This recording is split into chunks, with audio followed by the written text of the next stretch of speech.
And we welcome you to Legion Field here in Greenwood, South Carolina, as High Point University's club baseball team looks to go back to the National Championship Series, this time in Altoona, Illinois, for the second consecutive year. I'm Graham Tuck, bringing you the action here from South Carolina. High Point comes into the tournament as the #1 overall seed in the Dixie region, and they get a chance at revenge at one of the only two teams to take them down all year long, Maryland. But this team, the North Georgia Nighthawks, the most recent loss for High Point on their schedule, and now you get a look at where we stand in regionals. High Point, North Georgia, the first game of the tournament here today. And then immediately following this one, it'll be Georgia Southern and Central Florida. Now, you'll see all the specifics on the right, and it's a lot to read, so I'll catch you up on it. The winners of the two first-round games today, High Point, North Georgia, and then Georgia Southern and Central Florida following. The two winners will play each other tonight at 8:30 p.m., tentative start time, in Game 3. And the winner of that game will get all of tomorrow off, and they'll go straight to the championship game on Sunday. Now, we'll pick back up with the losers. This is a double elimination tournament, so you got to lose twice in order to get out. You got to win 3 games in order to be the champions and go to nationals. Friday's losers, so whoever loses this game between High Point and North Georgia, and whoever loses between Georgia Southern and Central Florida, they will play tomorrow at 1 p.m., and the loser of that game will be eliminated. The winner of that game between the two losers will play the loser of tonight's game between the original 2 games winners. That'll be at 4 p.m. The loser of that game will be eliminated as well. Now, the winner of tonight's nightcap, which will be 2-0 at that point in time, they will play the winner of Game 5 in the championship game at 9 a.m. on Sunday. Now, if the team that's 2-0 wins that 9 a.m. game on Sunday, they go 3-0, they win the championship for the region, and they go to nationals. But if the team that's 2-1 at that point in time wins, and they will be 3-1, you have to win, or excuse me, they will be 2-1. You have to win one more game. You get another shot. So if you're coming from the losers bracket, you have to win 2 games against the team that's undefeated in order to win the tournament. Now we'll take a look at the starting lineups for both teams. We'll start with the visiting North Georgia Nighthawks. It'll be Jimmy Martins in center field, batting leadoff. Aiden Mavridogrilla playing shortstop. Michael Barnes batting third on the mound. Jonathan Gonzalez behind the plate and batting cleanup. Brett Miller in right field batting 5th. Brady Anderson playing first base batting 6th. Jake Herron playing 3rd and batting 7th. Max Pulliam batting 8th playing left field. And Mason Lackey playing second base batting 9th. And for the High Point Panthers, who will start in the field wearing black with white pants, Quinn DeWitt in center field leading things off per usual. Dan Savino in right bats second. Oliver Cush, the third guy left from the outfield, he will bat third and play left field. Brady Oswick, the cleanup man per usual, batting 4th and playing second base. Brent Rowe, who's on a heater, will start at first base and bat 5th. Drew Nagel at third, bat 6th. Vito DeMonte, who had the home run against Craven Community College to complete the comeback win, he will be the designated hitter, batting 7th. James Smith behind the dish bats 8th, and James Harris, the shortstop, will bat 9th. Brent Rowe, we mentioned he's on a heater coming into the playoffs. In the month of April, he went 11 for 17 with 2 triples, 13 RBIs, a steal, 8 runs scored, and did not strike out once in the entire month of April, which saw High Point University play 8 games. So 11 hits and 17 at-bats. And we mentioned already on the mound, starting things off for the Panthers today, is their #1 starter. Typically starts Game 1 for them. It's Patrick Knapp. He missed a start against Craven Community College, but he comes back in today. This year, he's got a 4-1 record through 5 starts, 21 2/3 innings pitched, 24 hits allowed, but only 6 earned runs, 13 strikeouts, 12 walks, and a total of 8 unearned runs. So the defense hasn't helped him out much, but still a 2.49 ERA on the season for Knapp.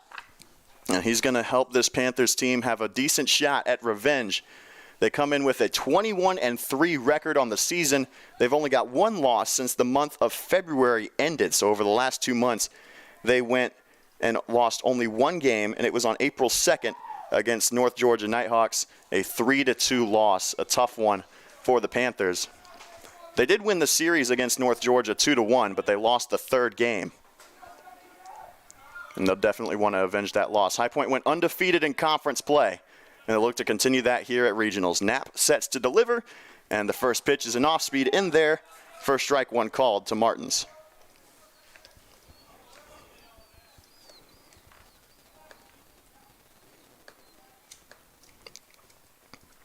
Knapp will fire again. That one's fouled back. And a sharp hop off the backstop there will send it back into fair play, but it is foul for strike two. Quickly, Knapp gets ahead.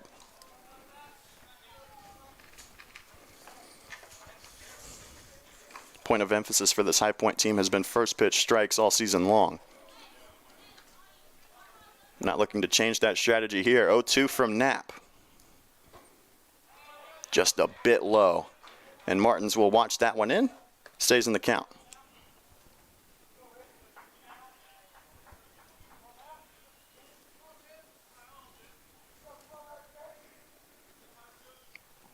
The 1-2 popped up and out of play, foul. And it will remain 1-2.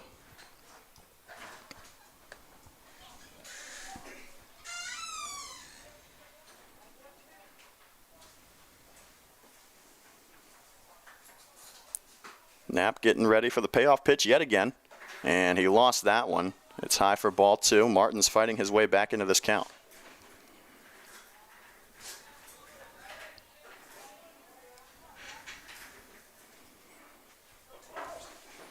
2-2, grounded to the right side. It'll be picked up by Oswick at second. On to first to Rowe in time for out number one.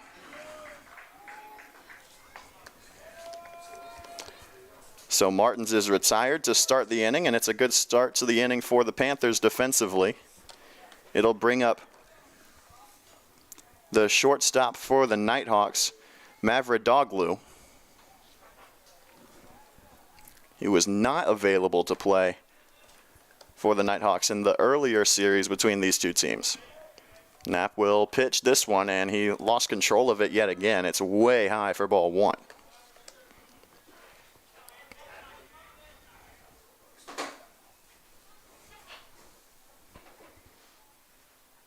Right-handed shortstop steps into the box, and the right-handed Knapp will set to fire. That one is skied high and deep to the left side, but it's well out of play into the trees back there behind the bullpen. And it will even the count up at one apiece.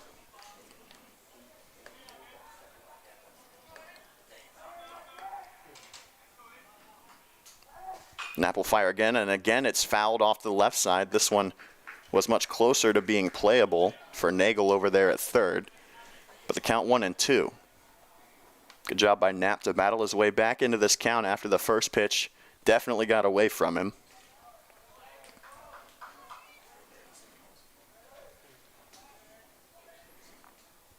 Barnes on deck, the pitcher. Here's Knapp's 1-2, and it's low. Second time he's gotten a 1-2 count. Second time the pitch has been low to even it at 2 apiece.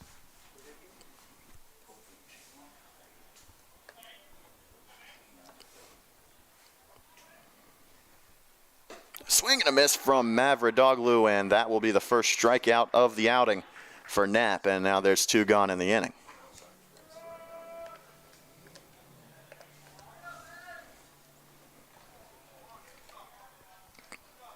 Other than the 2 pitches that have gotten away from Knapp, he has looked very good.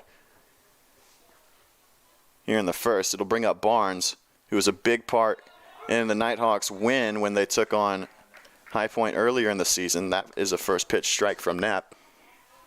He pitched a complete game, did Barnes, in game 3 in the 3-2 win.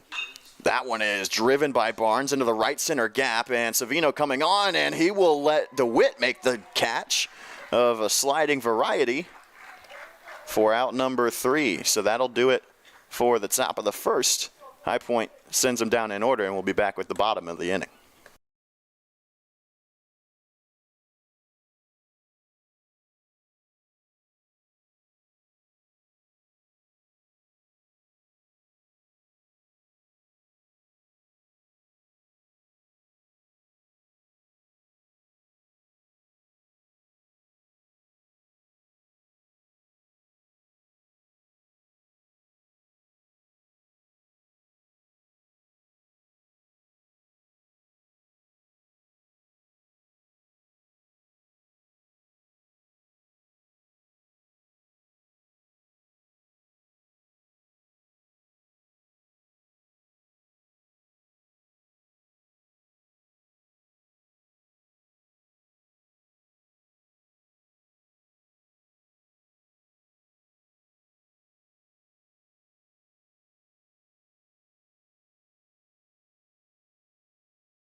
Bottom of the first, ready to go. High Point gets their first crack at putting some runs on the board against this Nighthawks team.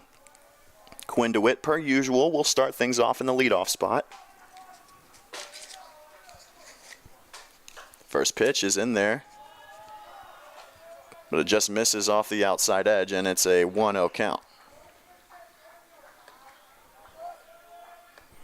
DeWitt on the season batting .333. 19 hits in the regular season for DeWitt. Only one extra base hit. It was a triple. And 12 of 13 on stolen bases. The only time he was caught stealing was against this Nighthawks team, as he fouls the 2-0 pitch back to the left side. This one will not quite make it as far as the other one did into the trees, but count is 2-1 now against DeWitt.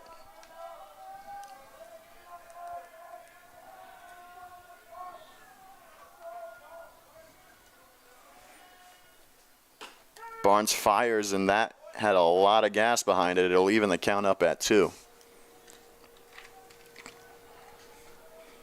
High velocity on that fastball for Barnes. See if DeWitt can adjust on the 2-2. He does, and he drills it into center, but it's right at the center fielder. And Martins will make the catch for out number 1. Hard hit ball, but no luck for DeWitt. And it will bring up Dan Savino. His brother Jake Savino has had some starts at DH and in the outfield this season, but Jake won't be here until later in the weekend as he is graduating tomorrow. So congratulations to Jake for that one. Dan will look to do some damage here for the Panthers. He gets ahead 1-0. Pitch from Barnes. Savino takes another one, but this one does find the mark. Count even at 1.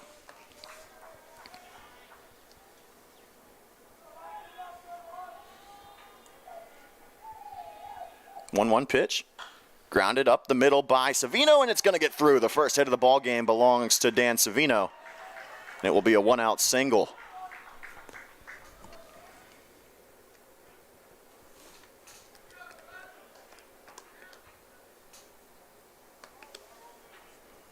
And that will bring up Oliver Cush, the left fielder for the Panthers today. Batting .412 on the year, including 7 extra base hits. Slugging percentage of .647. On base percentage over 1,100. And the first pitch to Cush, he sees it in for a strike. Dan Savino on first. Brady Oswick on deck. Cush at the plate behind 0-1. That one is lined to the left side, and it gets down. It's fair. Savino is going to be sent to third. He should be in. Cush rounds first, heads for second, and it is a stand-up double for Oliver Cush, and 2 runners in scoring position for Brady Oswick. Perfectly placed ball down the left field line. And now the first run of the game, 90 feet away.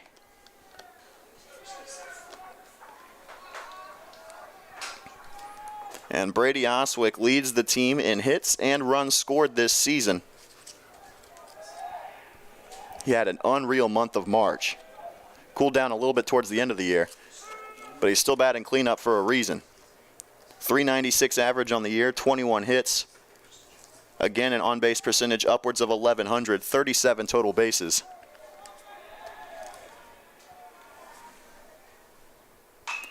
This one's to the right side. It should bring in a run, and it will. Savino scores on the RBI ground out from Oswick, and Cush will also move to third. 2 away, but a run gets across, and it's 1-0 High Point.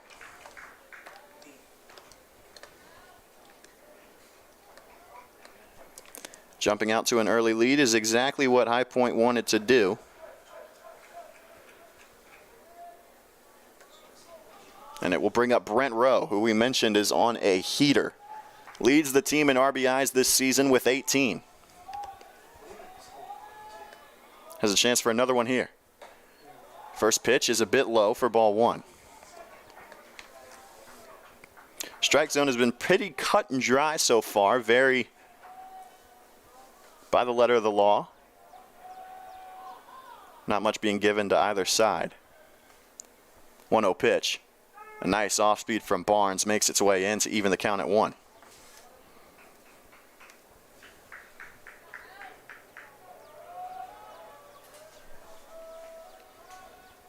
Cush on third.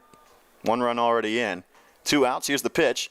Rowe had to fight it off. This one is in shallow center field, and it will be easily caught by Martins for out number 3. But the RBI ground out from Brady Oswick after the double from Cush to get Savino into scoring position makes it 1-0 High Point after 1.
We're back for the top of the second. Patrick Knapp back out for his second inning of work. It was a quick first inning, 12 pitches, 3 up, 3 down. And that means the cleanup man, Jonathan Gonzalez, will lead things off here in the second. He'll sky that one up. It could stay in play for Smith, but couldn't get out of his crouch fast enough, and he had a long way to go anyway. It'll drop for strike 1. Gonzalez, Brett Miller, and Brady Anderson, the 3 due up for the Nighthawks in this half inning.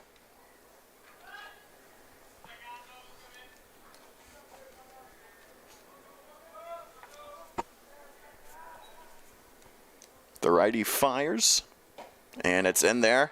And again, Knapp is working quickly, wasting no time, getting ahead in these counts. He's ahead 0-2.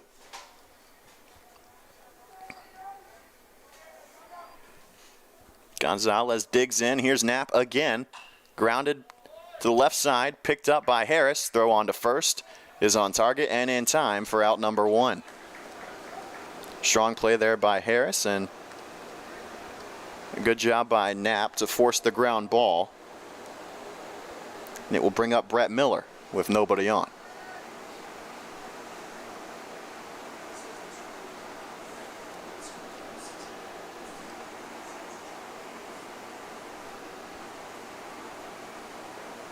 Knapp looking to get ahead in this count again, and Miller will drive this one. DeWitt going back in center, and he'll hang on to it for out number 2. That was a hard hit ball by Miller, but DeWitt is one of the fastest guys you're going to see on a baseball field, and he made quick work of that fly ball for out number 2. Here comes Brady Anderson, 2 out, nobody on. Jake Herron, the third baseman, is on deck. Should Anderson reach? First pitch is in the dirt for ball 1.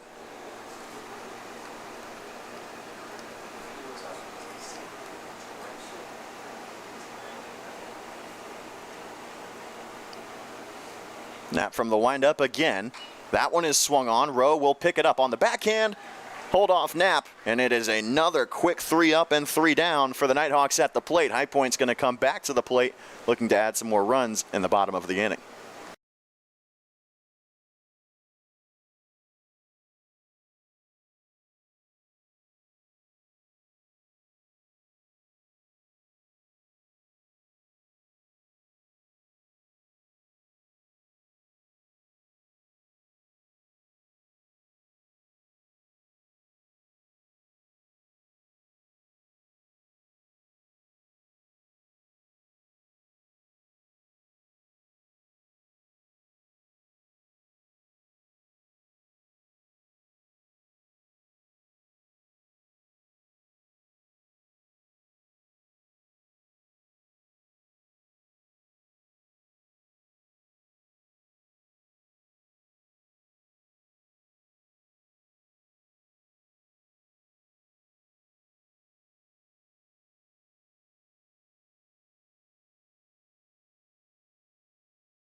A great start defensively to the game for High Point. They're up 1-0. And Nagel, DeMonte, and James Smith will be due up for the bottom of the second, looking to add to their one-run lead early on here. Oswick with the RBI ground out in the first. Nagel will watch that one by for a called strike one.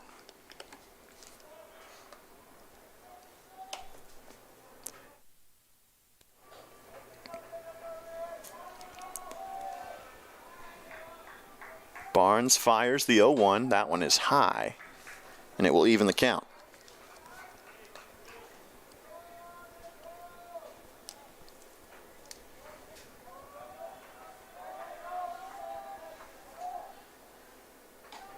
Again, high, misses the zone. And now ahead in the count is Nagel. He's had himself a solid year, been starting at third almost every game. Did not start the last game against Craven Community College. Matt Santana got the start at third, as now that's the third ball in this count. And Nagel gets ahead 3-1 after taking the first pitch for a called strike. Hitters count, and it skips in. Nagel will take his base. First walk of the afternoon for Barnes. Puts a man aboard with nobody out. And it will bring up DeMonte, who showed what kind of power he has in his bat in that last game against Craven. High Point was down 7-0, and then a Vito DeMonte 3-run shot helped them come back, put up 8 runs in the same inning, and they were down 7-0. They were up 8-7 in the blink of an eye. As DeMonte watches it in, it's the 5th consecutive ball thrown by Barnes. Smith is on deck. DeMonte showed bunt, pulled back because it missed the zone, and he's ahead 2-0. The ball got away as a pickoff attempt for Nagel. Didn't get far enough away for him to try to scamper on to second, but he'll stay there. 2-0 count for DeMonte. Nobody out in the bottom of the second here in Greenwood, South Carolina. The pitch. He squares the bunt again. Can't get it down. And it is a strike. Now 2-1 the count.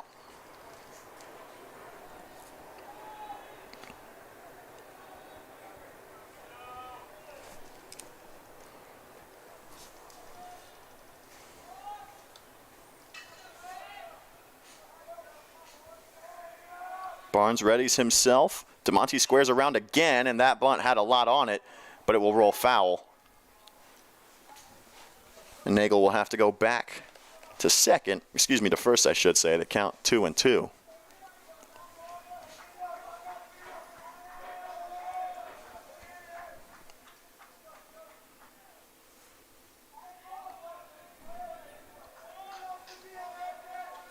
If DeMonte could get aboard here, that would be huge.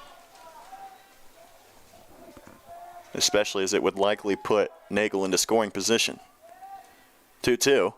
Swung on and driven into deep center. Going back is Martins, and he'll make the catch. He had to get on his horse to catch that one, and even then he still caught it on the run. That one was hit well into the gap. But Martins made his move, got there in time, and it will keep Nagel at first, for the time being at least. And it's the first out.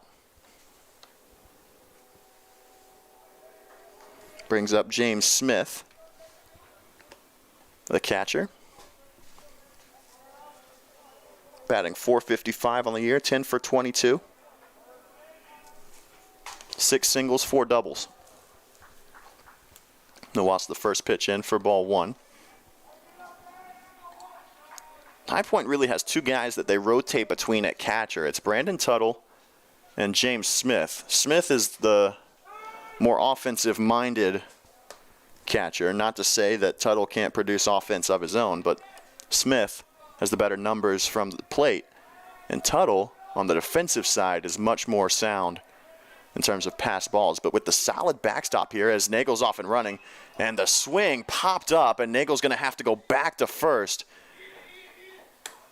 That might have been a missed sign or maybe a missed execution, as that was an easy steal for Nagel, but the pop up to center is out number 2 for Smith. It'll bring up Harris.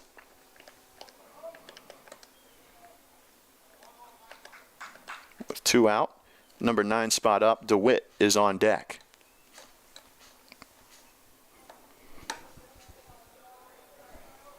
Martins has been busy in center field. He has recorded 4 outs in center already in this game as Harris watches the first pitch in for strike 1 called.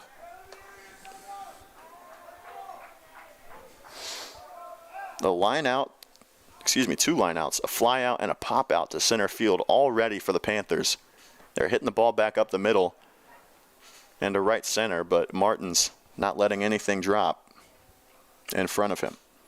Nagel reached via the walk as the first batter in the inning. He's ran a couple of times, but has had to go back.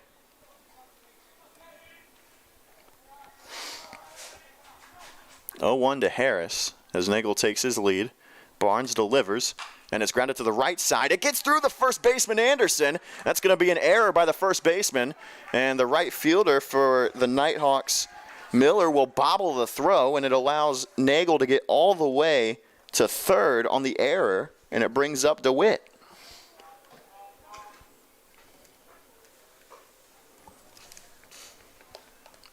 It's a huge mental lapse for the Nighthawks, as they could have gotten out of the inning with no damage done, and instead there's a runner on third with the top of the order up. Huge spot for DeWitt. Do not rule out the squeeze play here with his speed. And the fact that the Panthers have already sent Nagel a couple of times. Instead, he hacks away, fouls it back, and he's behind 0-1. Already 30 pitches in the game so far for Barnes. And I like this approach by High Point because Barnes stayed in the entire game in the game that North Georgia was able to take down High Point. If you get to Barnes early, this is not a North Georgia team with a lot of depth. Force them to go to the pen as Harris is off and running. It was a pitch out, or at least I'll give him the benefit of the doubt, but it was high for ball 1. Stolen base for Harris, and they're now 2 runners in scoring position. And a 1-1 count to DeWitt at the plate with Savino on deck, who's 1 for 1. The heater misses the zone, and DeWitt gets ahead 2-1.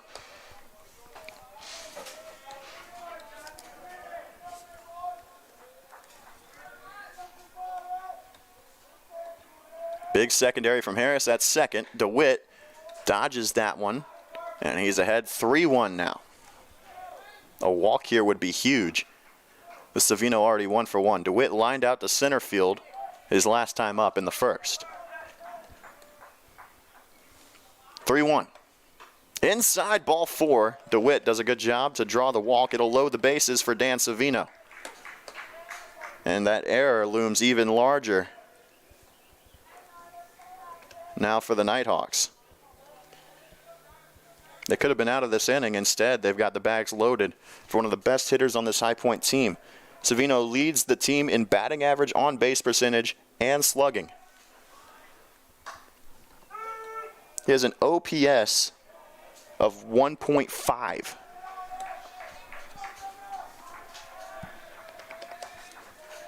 First pitch was in for strike 1. Savino drives it deep into right, and that one's going to drop. At least 2 runs will score. A massive knock for Savino. A 3 RBI double for number 9 in black, and it's 4-0 High Point. And all 3 of those runs will be unearned.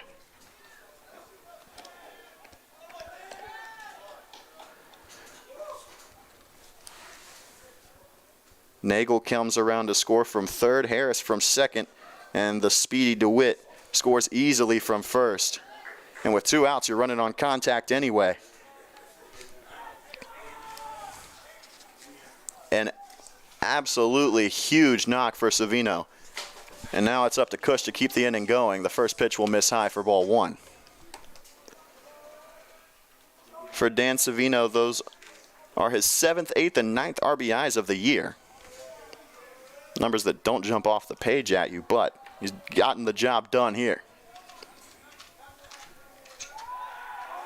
And Barnes will step off to force Savino back to second, but there's nobody covering the bag, so he'll just stay where he is. The 1-0 to Cush. In the dirt, ball 2. High Point's already hung a crooked number in the inning, but if he can get a knock here, Cush that is, it would be huge. Bring in at least one more run and get Oswick to the plate again. That one doesn't go in Cush's favor, and the count 2-1. Cush had that double down the left field line his last time up.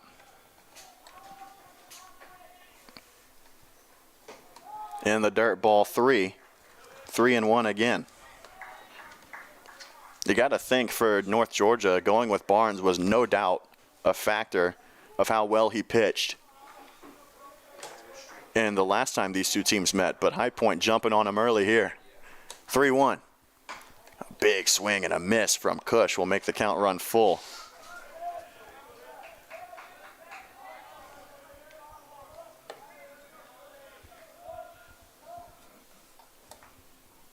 Big 3-2 pitch here. Savino has a large lead at second. Shortstop creeps in. Savino's off and running. That one's low for ball 4, and Savino steals the base, so runners are on the corners. That's a cerebral play from Savino, knowing that the pitcher Barnes was likely not going to step off, having 2 strikes on the batter. But now another run 90 feet away, and Oswick, one of the best guys at the plate for this team, will step up into the batter's box. Oswick got an RBI on the ground out his last time up in the first inning. Brent Rowe is on deck. Barnes is going to have a little visit here. Oswick now tied for the lead on the team in RBIs this season with 18.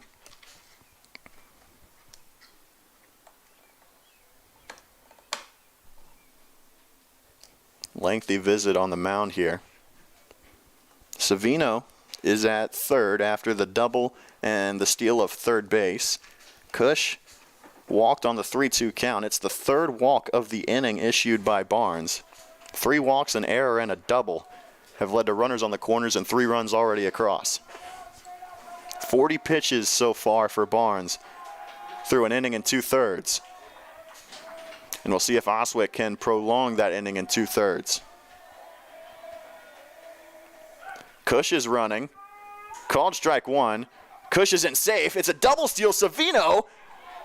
The throw beat him, but he slid into the catcher Gonzalez. The throw got away. Savino's a little shaken up. Cush makes it to third, but the run is across. And it's 5-0 on the double steal. Savino will walk it back to the dugout. The count is 0-1 to Oswick, and still a runner 90 feet away for the Panthers.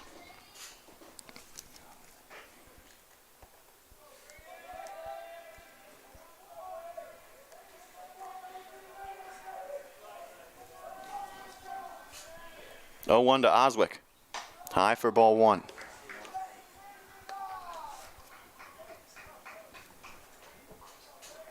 Rowe is on deck, who flew out to center to end the first. 1-1. It is low for ball 2.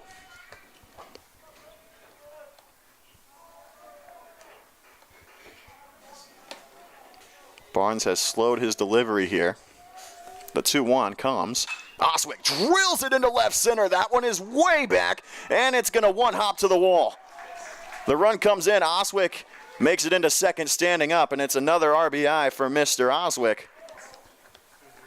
And it's 6-0 High Point. All of these runs coming with 2 outs.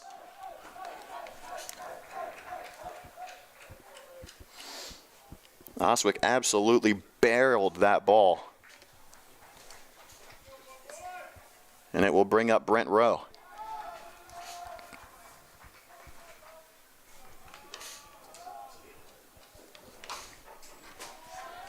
Misses, ball 1.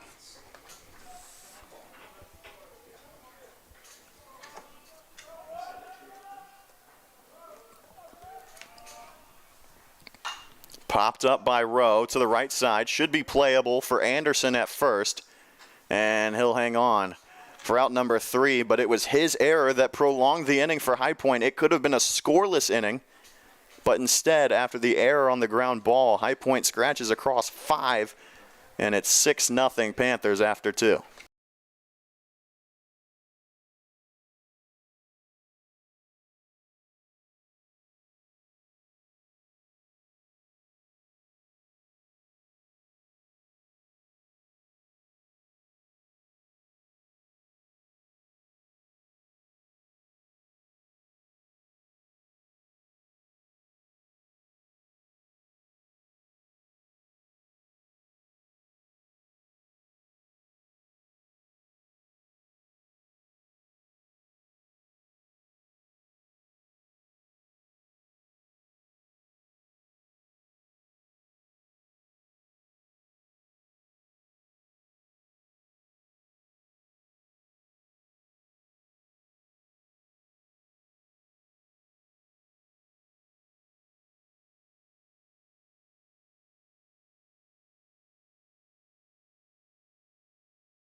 Third inning about ready to get started. High Point Panthers are up by 6.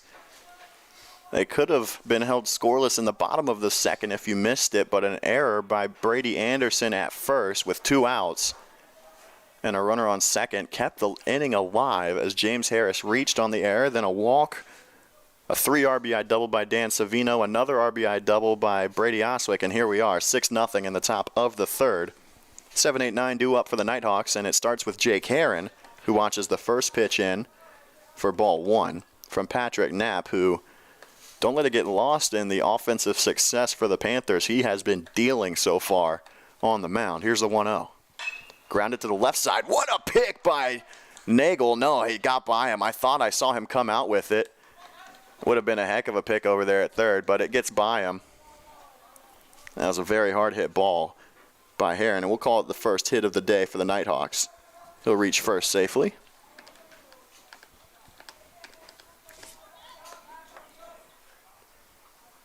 And it's the first base runner of the day for the Nighthawks as well. It brings up Max Pulliam, the left fielder.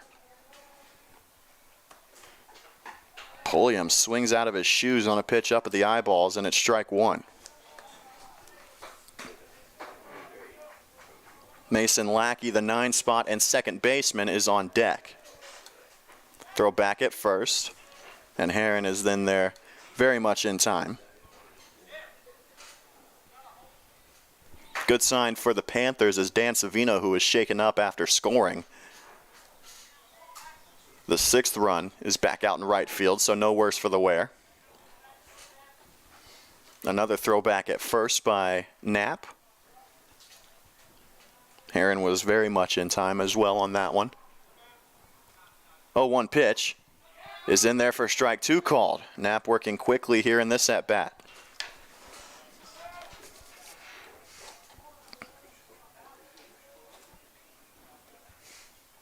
Knapp fires the 0-2 and another swing and a miss at a pitch that was way up out of the zone. And it is the second strikeout of the afternoon for Patrick Knapp, first out in the inning.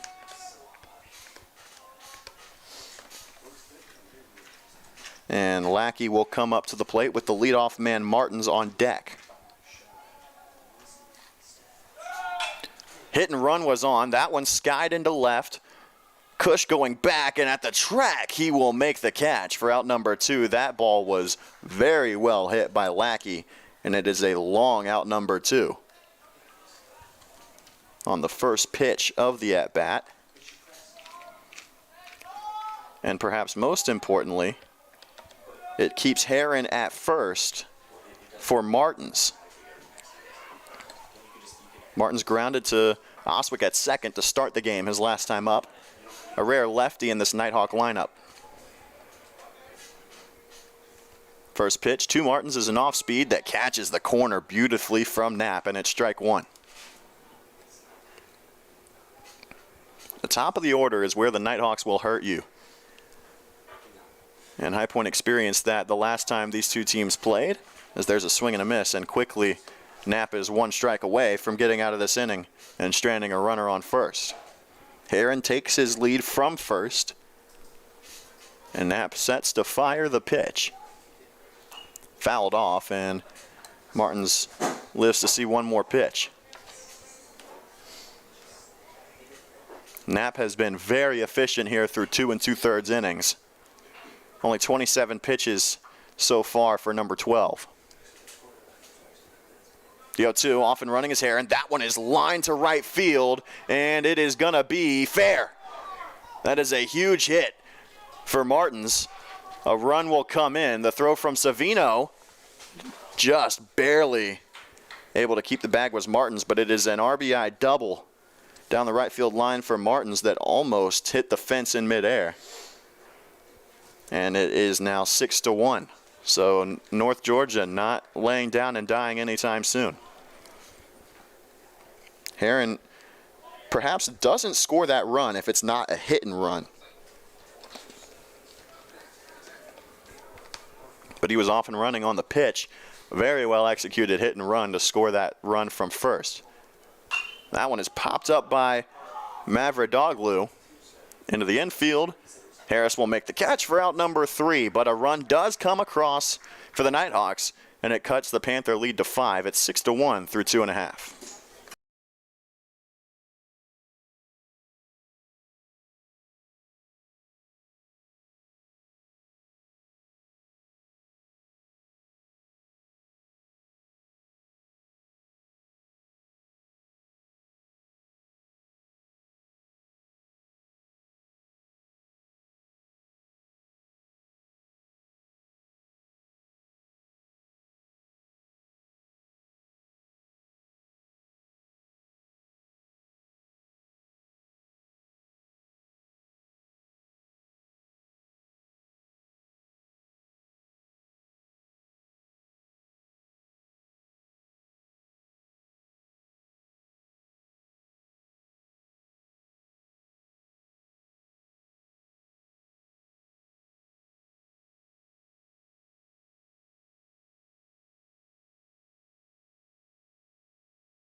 For the second consecutive inning, Drew Nagel will lead things off for the Panthers. High Point, all 9 batters came to the plate in the last half inning. They plated 5 on 2 hits and 2 errors. Left only 1 on base. It was Oswick who got stranded on second after Brent Rowe popped up to the first baseman in foul territory to end the inning. So far through 2 innings pitched for Michael Barnes, 46 pitches. High Point's going to look to keep driving that tally up. And Nagel will watch the first pitch in, just as he did in the last at-bat for strike 1.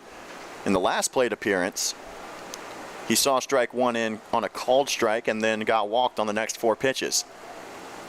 Swings on that second pitch. It's popped up high into center field. Ranging back and making the catch is Martins for out number 1.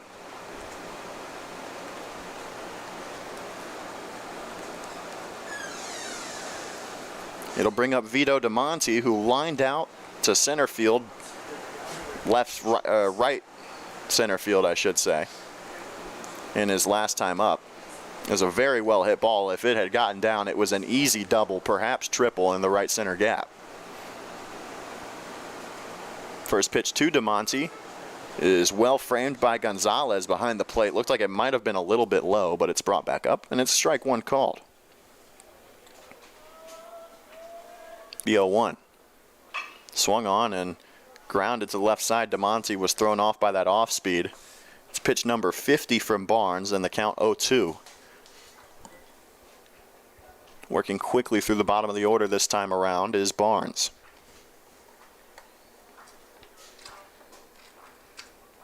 Oh, 2. Again, grounded to the left side. Barnes is going to range over and pick it up. Throws on to first for out number 2. A quick 2 outs for the Nighthawks pitcher. So it brings up James Smith, who popped up to center field for the second out of the second inning, his last time up.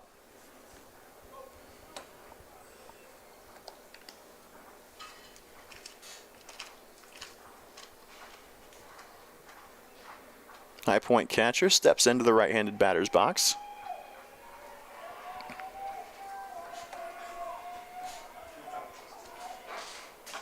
Watches it in. A nice heater for strike one called.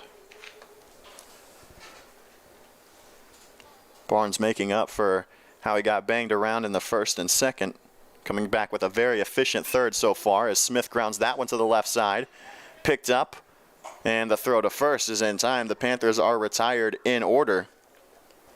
And they go down quickly. And we will head to the fourth. 6-1 High Point.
Back here at Legion Field in Greenwood, South Carolina, 3-4-5 due up for the Nighthawks of North Georgia to start the fourth inning. They plated their first run of the game and the top of the third. It was a quick third inning for both sides. Patrick Knapp has been stellar so far, the High Point starter. Through 3 innings pitched, only 1 hit allowed, 2 hits I should say, 1 run, 2 strikeouts, and only 29 pitches is the most amazing part. Less than 10 pitches per inning so far. Barnes flew out to center field to end the first, his last time up. He'll ground this one to the left side, and that'll get through. First pitch base hit for Barnes, and he'll do that. He is one of the best hitters on this Nighthawks team. Why, he's in the 3 spot. And it'll bring up Jonathan Gonzalez. He did ground out to the shortstop Harris's last time up. So look for the double play ball here. I'm sure that's what Knapp is doing. First pitch. And Gonzalez will hold off wisely. It's ball 1 high.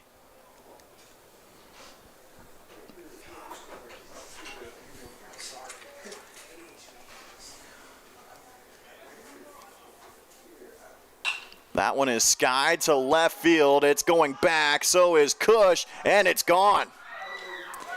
Gonzalez got a hold of that one. It is way out of here into the trees in left field. And it's 6-3 High Point.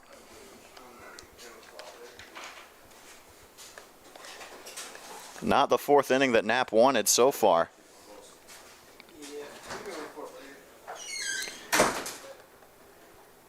Has 2 hits for the first 2 batters. Still, a 3-run lead for High Point. They did a lot of damage after they were given an extra out in the 2nd inning. The error by Anderson, who's on deck now, with Miller stepping into the batter's box after the home run. 3 pitches in the inning, 2 runs for the Nighthawks, and here's the 3rd batter to take his place in the batter's box. First pitch from Knapp is low for ball 1. Now, early on in the season, High Point had struggles with their bullpen because they never had to go to their bullpen. The starters were fantastic throughout the first couple weeks of the season, first couple months of the season. But then in April and the late stages of March, the bullpen got a lot more work for High Point, and it allowed for a couple of studs to really shine. Elijah Lockman and Aiden Donahue have been lights out when they've been called upon from the bullpen. And I'll get you those numbers in a minute as the pitch is grounded back up the middle. Harris spinning throw in time. He came off the bag, though, did Rowe. And that is a beautiful play by Harris that the throw just led Rowe off the bag. And Miller reaches first. So now 3 straight base runners to start the inning for the Nighthawks. Still nobody out. And it's going to prompt a visit to the mound from Coach Bowles.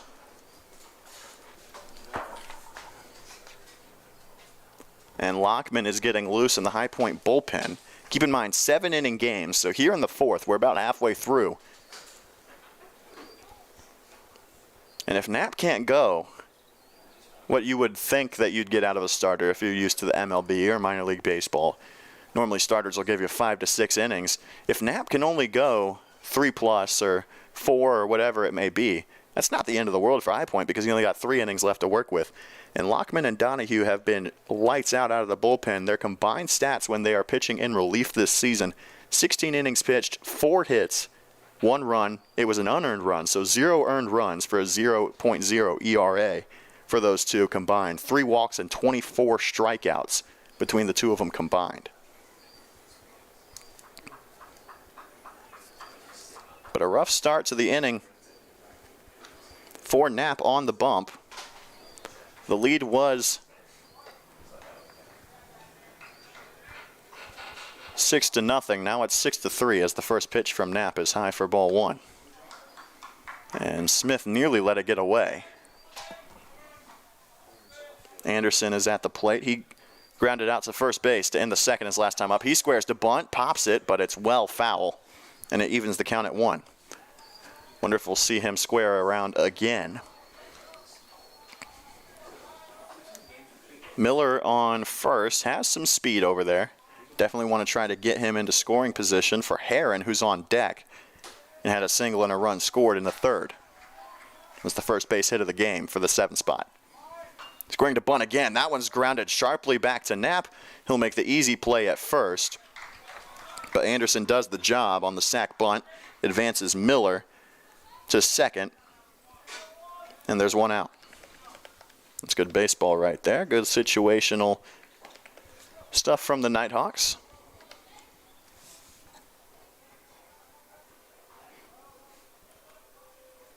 So now Heron is at the plate. Pulliam on deck, and the double play is out of effect for now. And Heron will foul that one off of James Smith for strike 1. Now keep in mind, Pulliam, who's on deck, was the one who swung out of his shoes at 2 pitches up at the eyeballs in the 3rd inning. So an out here for Heron would be massive, as Knapp could try to replicate that success against Pulliam, the 8th spot. if he were to come up with 2 outs.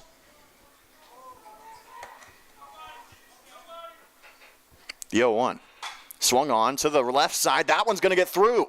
Herron's being waved around. Cush, he tripped, and that was a hose from Cush in left, and it's probably for the better that Miller tripped rounding third, as he was probably going to be out at third. And that is the 4th hit that Knapp has allowed this inning, the 6th hit in the last 2 innings, and that may be it. As with it being the 2nd mound visit of the inning, you think it has to be, and it is. After the single for Herron on the 0-1 pitch.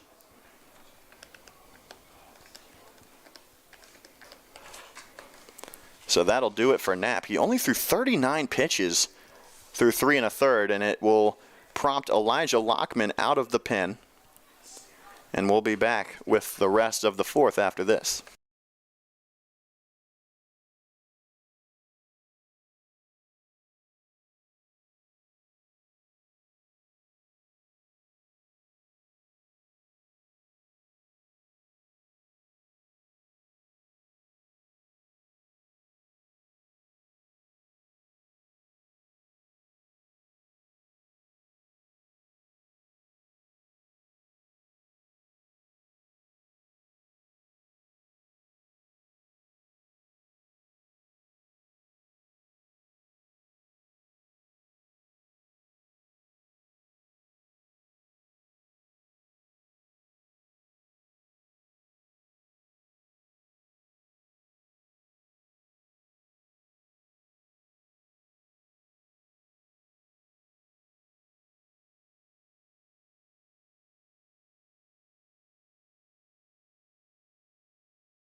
Elijah Lockman takes his spot on the bump in relief of Patrick Knapp, who only faced 16 batters through 3 1/3, 6 hits, 2 strikeouts, no walks, no hit batsman, no balks, no wild pitches, but the home run by Gonzalez, the 2-run shot.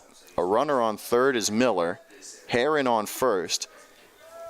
Every batter that has come to the plate this inning for North Georgia has put the ball in play, and that includes the sac bunt from Brady Anderson. Only 1 out here as Lockman gets set from the stretch for Pulliam. Off and running as Pulliam again swings at a pitch that was upstairs, and it's strike 1. Hit and run might have been on, but it's a stolen base for Herron regardless. On the year for Lockman, 1-0 through 3 appearances, no starts, 4 2/3 innings pitched, as that one by Pulliam is lined into left center. Could be a sac fly. DeWitt makes the catch. The throw home is way offline. He threw it to third instead, trying to catch Herron napping. It is a sac fly for Pulliam. Miller comes in to score, and it's 6-4, but there's now 2 outs in the inning. That run will go to Knapp's line.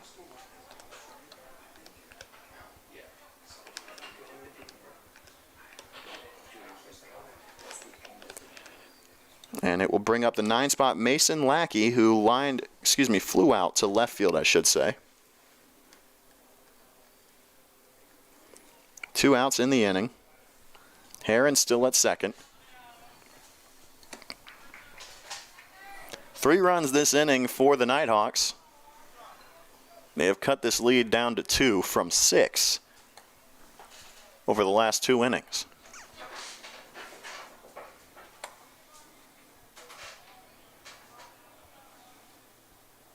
Lockman delivers, and that one is way upstairs for ball 1 to Lackey.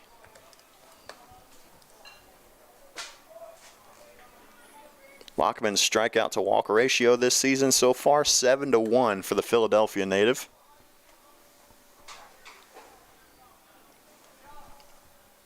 Pretty good stuff so far. That one is lined softly to second. Oswick will throw on to first, and it will end the inning. So Lockman gives up the sac fly to center field, which will bring in one more run against Knapp's tally, but he does get out of the inning with 2 quick outs.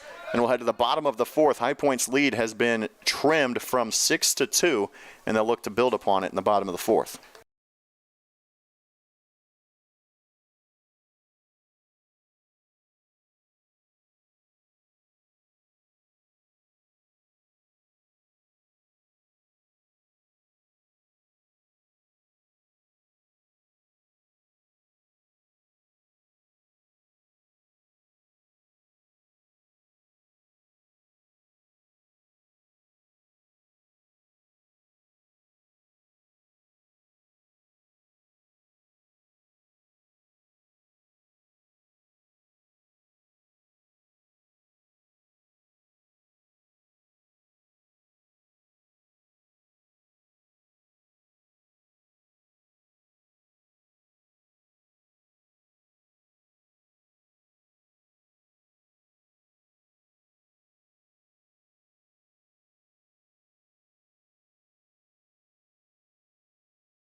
Bottom of the 4th here. High Point still clinging to a 2-run lead, but it was 6, and it'll be 9-1-2 due up for the Panthers. It starts with James Harris, who is 0 for 1. He reached on an error by the first baseman Anderson, part of that big second, with 2 outs. Stole second and then came around to score on the 3 RBI Dan Savino double. Harris watches the first pitch from Barnes. It's ball 1 outside. And while it does seem at a glance that Barnes is potentially getting up there in the pitch count, you got to remember this North Georgia squad only traveled with 11 available players for this game. So if somebody comes in relief, it's going to be someone coming in cold from the rest of the field, or one of their 2 available bench players, as that one is in there for strike 1 called. The last time these 2 teams played, on April 2nd, Barnes pitched in the 3-2 complete game win for the Nighthawks. He threw upwards of 120 pitches in that 7-inning game. As Harris flies this one into right, it's going to be caught by the Nighthawk right fielder Miller for out number 1. And it will bring up DeWitt, who is 0 for 1 with a line out and a walk and a run scored.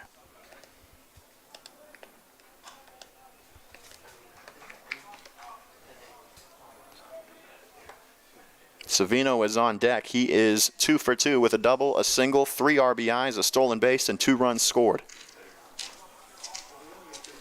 Barnes fires. DeWitt lines it to the left side, but it's just foul. With DeWitt's speed out of the box, that one is at least 2 bases if it stays fair. And if it's misplayed at all by the left fielder, even with the left field short throw to third, DeWitt has the potential to at least make it a play at third.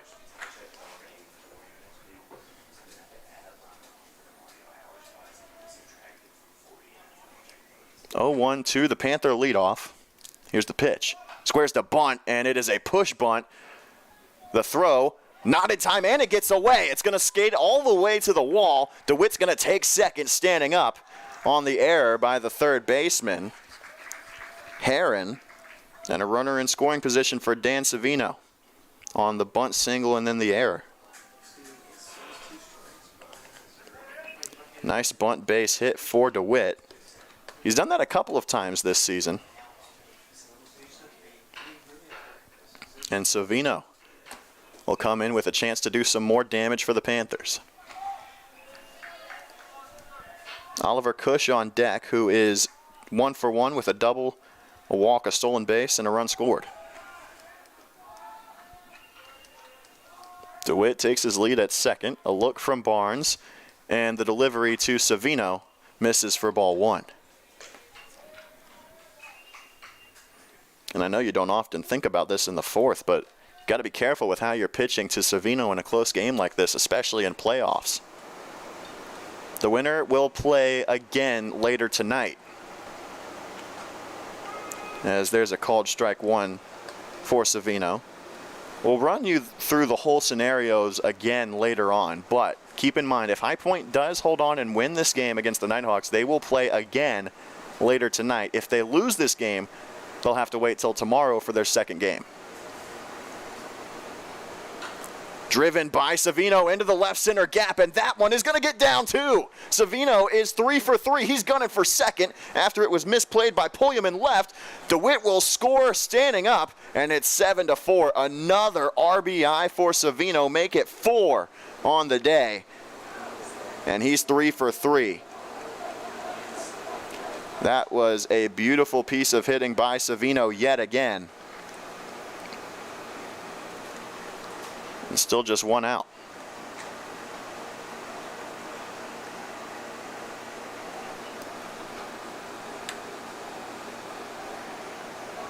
His first hit was right up the middle. Here's Cush.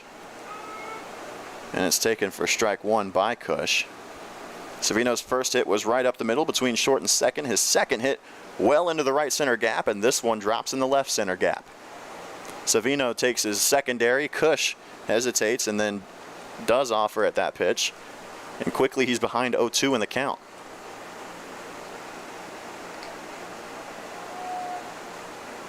Dan Savino on second. Oswick on deck. Cush at the plate behind 0-2. Here's the pitch. Low, just barely for ball 1. That is a tough pitch to spit on. Behind 0-2 in the count. Well done by Cush.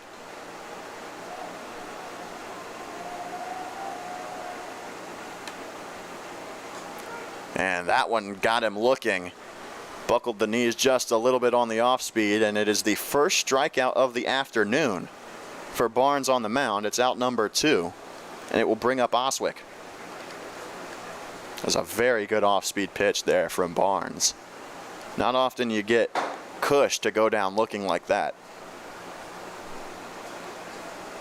Oswick is 1 for 2. RBI ground out in the first and a double in the second. First pitch from Barnes is in there for strike 1 called. High Point has not swung at a lot of first pitches so far in this game. Savino takes a large jump at second. Barnes will motion back to second, steps off, doesn't throw towards Savino, but forces him back to the bag.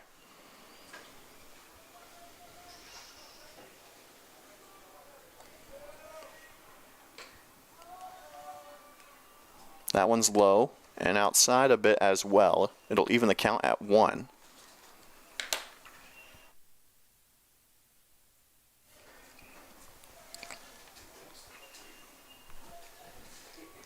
Rowe is on deck in the 5 spot. He's 0 for 2. Barnes fires to Oswick, and he will foul that one back. Count 1 and 2 now to the Panther cleanup.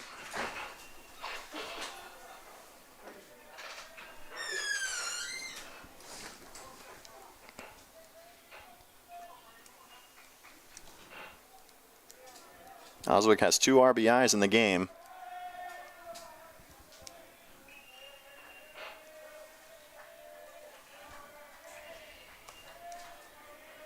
Savino off and running for third. Oswick on the hit and run will foul it to the right side. Not often you see a hit and run with 2 strikes and 2 outs, but that's what we had there. Oswick will stay alive. 67 pitches now for Barnes. Knapp threw only 39 pitches in the start for High Point. An early call to the pen after 3 1/3 innings for Knapp. Motion back to second for Savino by Barnes. And he doesn't look to have lost a shred of confidence after getting banged around early. He's bounced back well. Oswick will ground this back to Barnes. Oswick hustles it out. And that'll end the inning. High Point does get one across courtesy of another Dan Savino RBI. He's got 4 in the game. And the score is now 7-4 Panthers as we head to the 5th.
There'll be a new arm again for the Panthers. A bit of an unexpected move. Aiden Donahue comes out from the pen.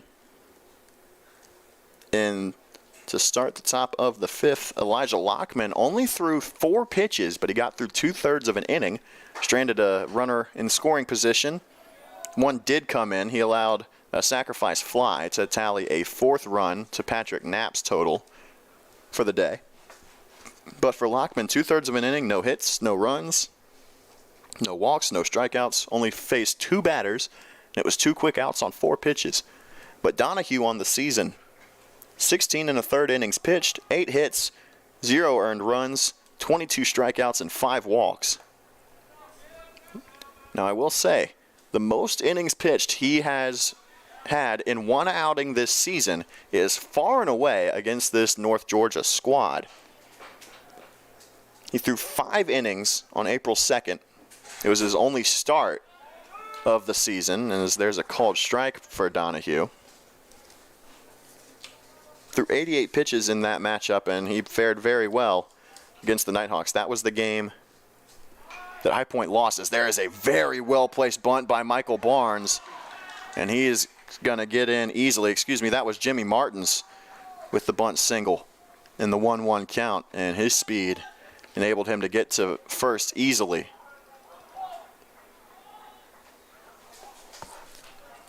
I might have missed something there. He's being sent back to the plate.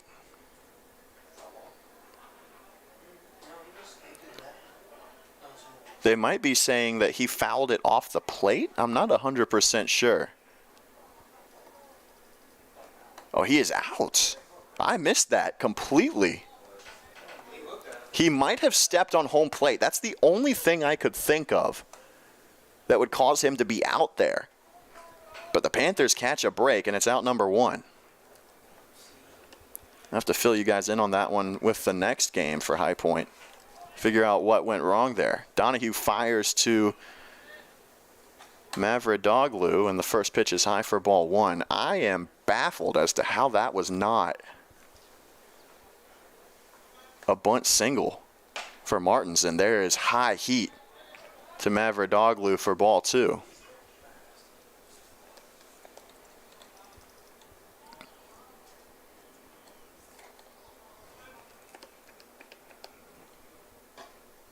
That one's low, and Donahue struggling to find the zone here against Mavrodoglu. Count is 3-0.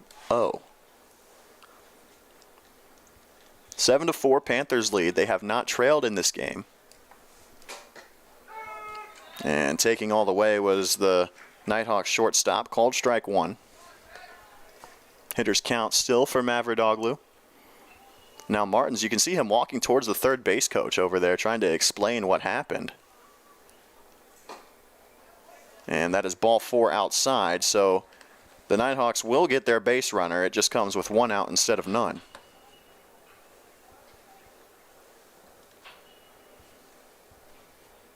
And it will bring up Barnes, the pitcher, who is 1 for 2 with a leadoff single in the fourth. Ended up coming around to score. And a fly out to the center fielder, DeWitt. High Point thought that they saw something there at first. They threw over even though Mavrodoglu was still on the bag. Rowe applied the tag, nothing doing, and that one is drilled by Barnes, but it is well foul to the right side. And it's a long and loud strike one. Gonzalez, who hit the two-run shot the last inning, he's on deck. Mavrodoglu takes his lead from first. Barnes will again offer at that one, but a good off-speed from Donahue gets him ahead in the count 0-2. Something I really like that Knapp was doing there in the first and second innings especially was getting ahead in the count quickly. Got away from him in the third and fourth. But now there is a line drive to shallow left, charging on his cushion, the sliding play. It's off his glove. He'll gather it. And Barnes reaches on the E7. Cush had a long way to go to make that play, but it was still off the end of his glove. 2 on, 1 out for Gonzalez, who's 1 for 2 with a big fly.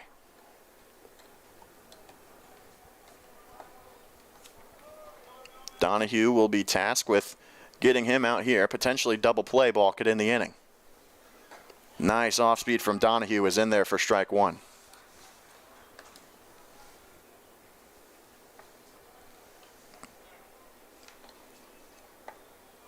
Mavrodoglu on second, Barnes on first. Gonzalez watches this one skip in, and it gets by Smith. Rounding third, heading home, and holding at third eventually is Mavrodoglu, and Smith will rue that past ball. It evens the count at 1, and now 2 runners in scoring position for the cleanup man. Only 1 out, and the double play ball is gone too.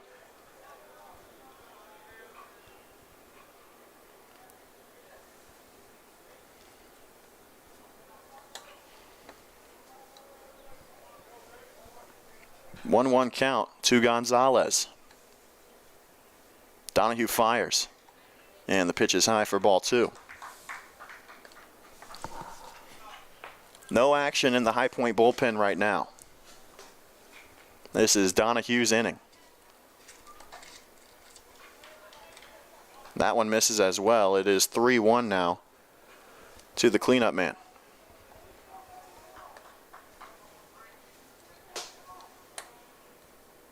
Donahue delivers. Swing and a miss by Gonzalez on the 3-1. That is a big strike for Donahue. Now a full count. A strikeout here would be huge.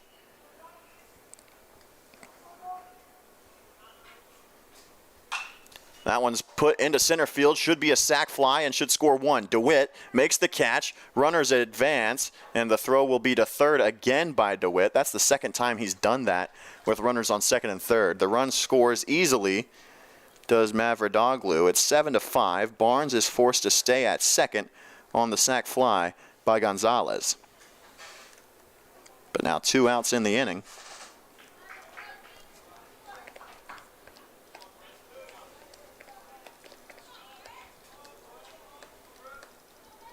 And the lead is back down to 2 for High Point. Donahue fires upstairs for Brett Miller, and it's ball 1. Michael Barnes, the pitcher, is on second after reaching on the error by Cush. Outside, ball 2.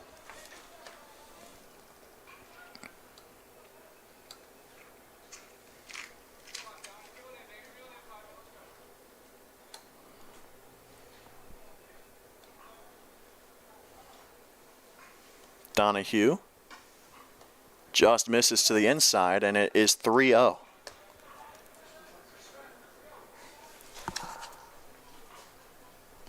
Still no action in the High Point pen. And I believe that'll be no pitch. The umpire had called time. Count still 3-0.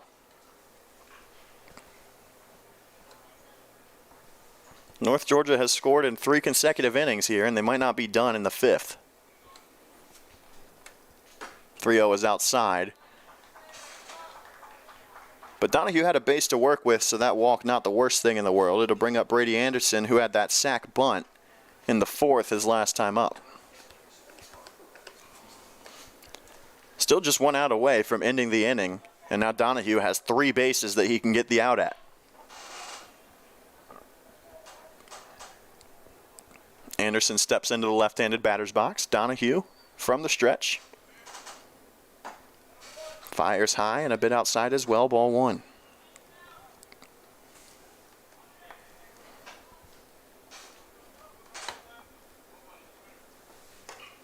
Again, Donahue can't get it downstairs enough, and the count 2-0.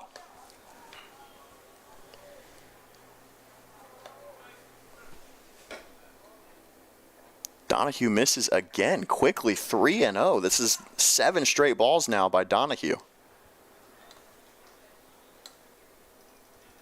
And Coach Bowles is going to come out and have a talk with him. This is an uncharacteristic outing from Donahue on the mound.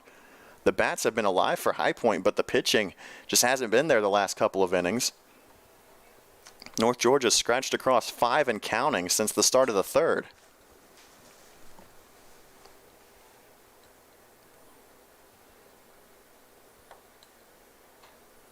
And you hope that Donahue can get himself out of this jam. 3-0 count, 2 outs, runners on first and second.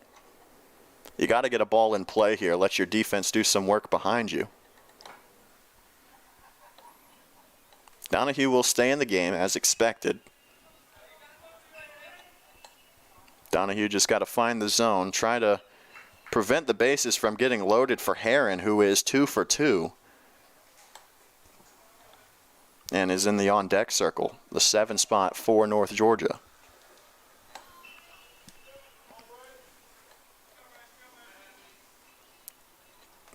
Donahue the 3-0. In there, beamed it right over the heart of the plate for a called strike 1. That's a nice bounce-back pitch from Donahue out of the mound visit. Working quickly the 3-1 from the stretch. Strike 2 called. He is back in this count with a vengeance, 1 pitch away.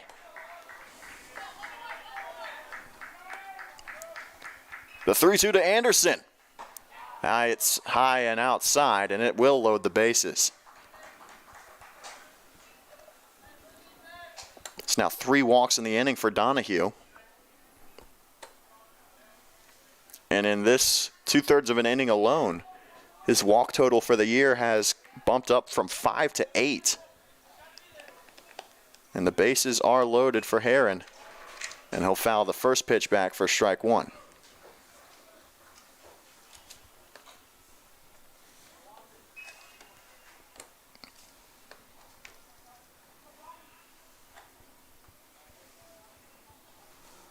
Oh, 1.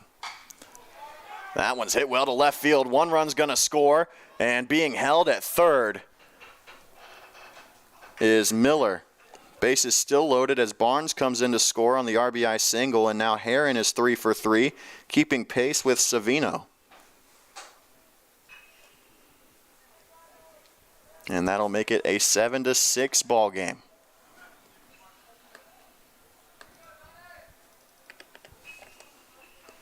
And it brings up Max Pulliam, the left fielder, who had a sac fly, RBI, in the last inning. There's a swing and a miss, and Pulliam has done that a number of times now. He cannot stop swinging at the stuff upstairs. Even the pitch that he made contact with and drove into center for a RBI sac fly, that pitch was up in the zone as well. And that one plunks him, and it'll tie the game on the RBI hit by pitch. This has been a nightmare inning for Donahue.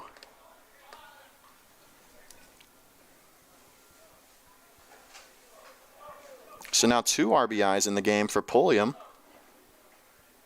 As Miller comes in to score, Anderson goes to third, and Herron to second. Brings up the 9-spot Lackey. The only Nighthawk yet to go to the plate in this inning.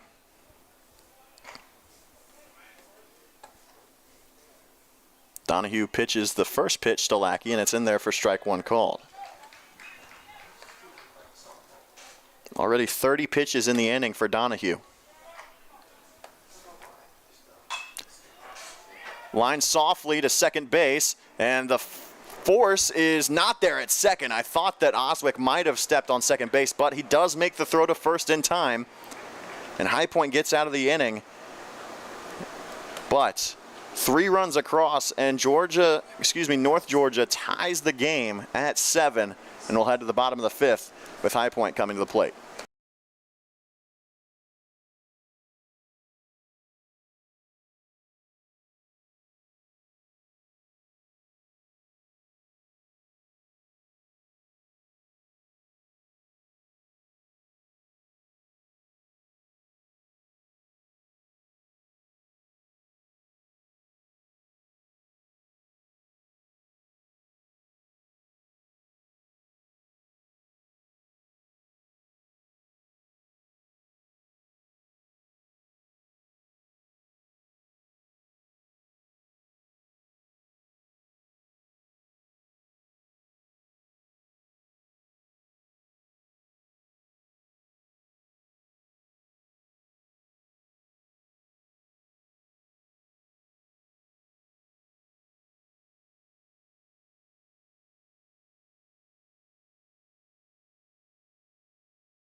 And we're back for the bottom of the 5th. High Point has let North Georgia come all the way back to tie this one at 7 after they led 6-0 at the end of the 2nd inning. Since then, North Georgia has scratched across 7 to just 1 for High Point. High Point has never trailed in this game, but they're tied at 7 here. And Rowe will line this one hotly to the shortstop. The throw to first is in time, and it's a quick first out for North Georgia in the field. And Rowe is now 0 for 3 on the day. It'll bring up Nagel, who is 0 for 1 with a walk, a fly out to center, and a run scored. Griff Strain is up and throwing in the High Point bullpen after a 30-pitch inning from Donahue. 70 pitches for Barnes, and the first one to Nagel is in the dirt, but he offers, and it's strike 1. Vito DeMonte is on deck. Give credit where it's due to the North Georgia defense. They have made plays. Barnes only has 1 strikeout. This is the 3rd time through the lineup, and there's another called strike against Nagel. And 0-2 to the High Point third baseman, Vito DeMonte, on deck.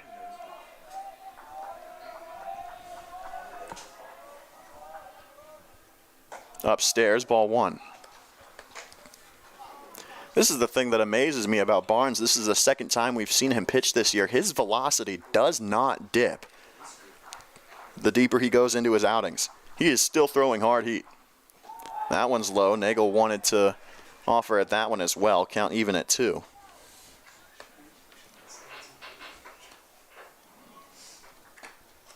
No action in the North Georgia pen, nor should we expect there to be. Only 2 healthy extras. 2-2 count. Called strike 3, and Nagel knew it. That is the second out of the inning in as many batters.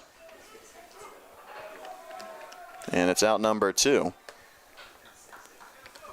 It brings up Vito DeMonte, lined out to center in the second, grounded back to the pitcher in the third. This is his first plate appearance since.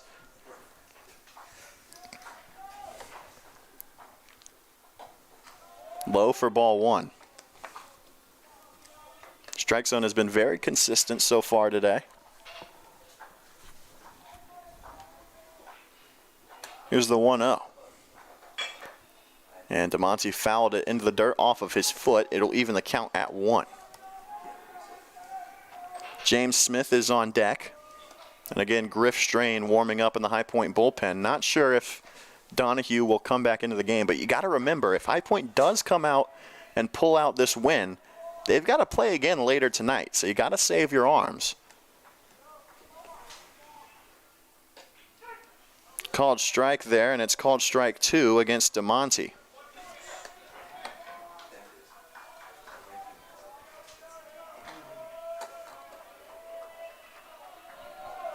The 1-2.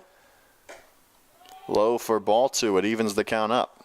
Perhaps a bit outside as well.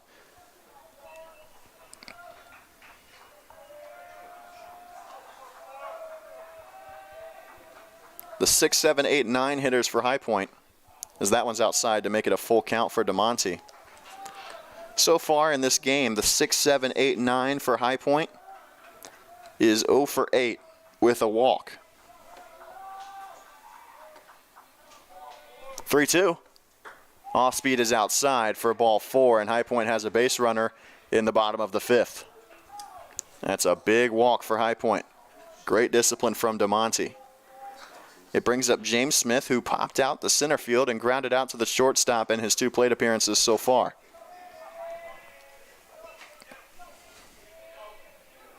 Harris is on deck. DeWitt behind him. 2 outs in the inning. DeMonte at first. Tie ball game in the bottom of the 5th in this 7-inning game. And that pitch is outside for ball 1. And again, velocity still there for Barnes. You could count on it.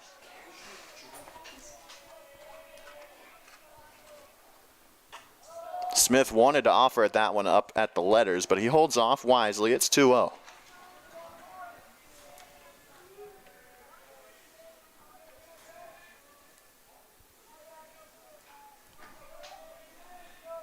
Count to the High Point catcher. And that one is in the zone for a called strike. It's 2-1. Smith still ahead in the count here. DeMonte takes his lead. Off and running. And the pitch is high and inside. DeMonte is in time. The throw gets to center field. Here comes DeMonte for third. The throw from Martin's not in time. And a double steal on the error by DeMonte. 3-1 count to Smith. High Point is cooking.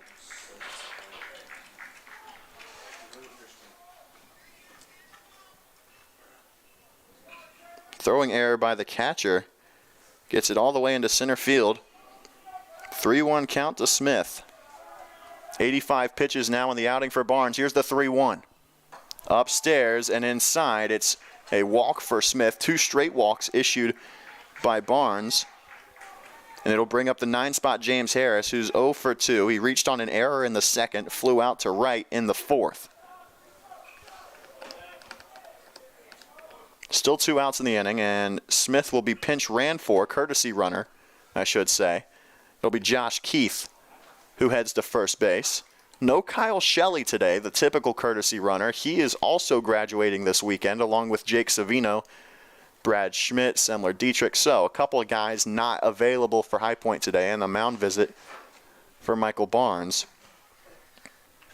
who got a quick first 2 outs. Rowe grounded out to start the inning. Nagel struck out looking for the second out, but then 2 straight 2-out walks. DeMonte stole second, advanced to third on the error by the catcher Gonzalez. And DeMonte will be at third. Keith talking with head coach Murphy at first base. And James Harris will dig into the right-handed batter's box for the 3rd time today. Huge spot here for the Panthers.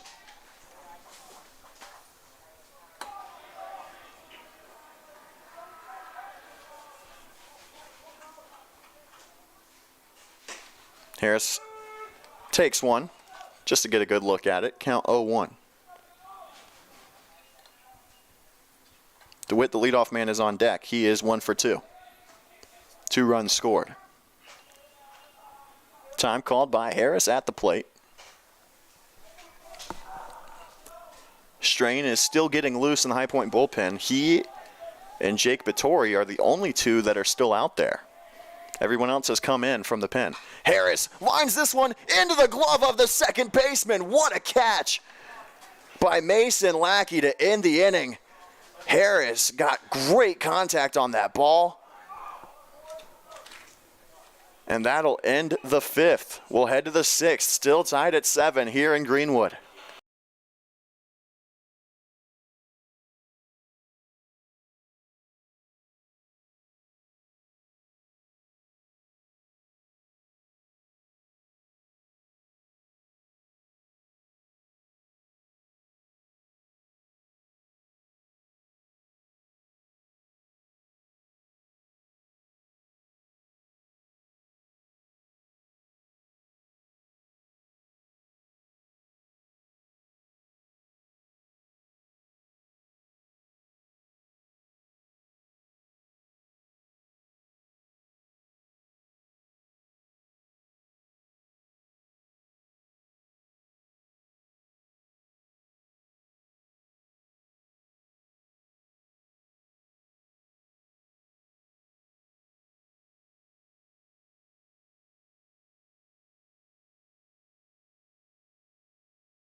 We are back out for the top of the 6th, and High Point has another pitcher coming up to the mound.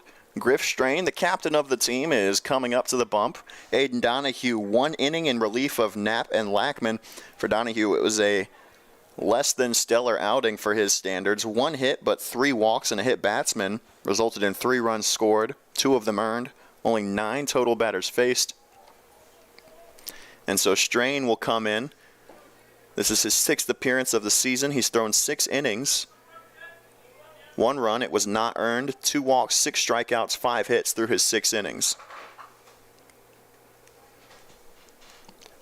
And the first pitch that he fires bounces its way into Tuttle for ball 1. New catcher for the Panthers as well, as Tuttle has taken Smith's place. That one is pieced into right field. Savino charging on, and it's going to drop in front of him for a single by the leadoff man, Martins.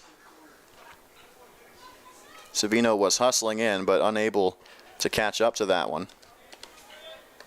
And so Martins thought he had a leadoff single in the last inning. This time it will be a leadoff single. It'll bring up Mavridoglu, excuse me.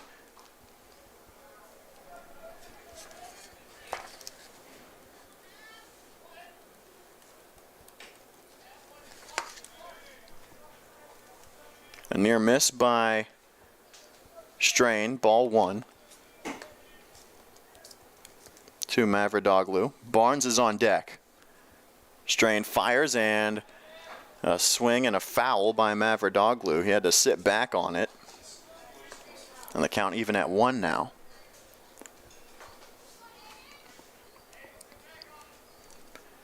Martins takes his lead at first. Strain will make a move back over to first. Keep him honest over there at first base. Anytime the leadoff man gets aboard with a leadoff single, especially when he's at the top of your batting order, you got to keep an eye on him.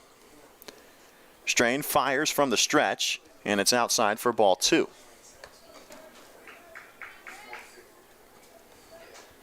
Mavridoglu so far today, 0 for 2, a strikeout, a pop-up to the shortstop, and a walk, run scored. Bit inside for ball 3 from Strain. There is nobody left in the High Point bullpen, throwing or otherwise. Strain will fire, and it's outside for ball 4. So 2 aboard here for the Nighthawks.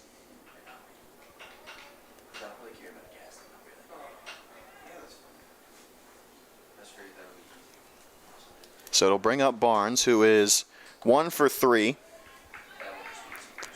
with a single, a fly out to the center fielder, reached on an error by Cush, and has scored twice.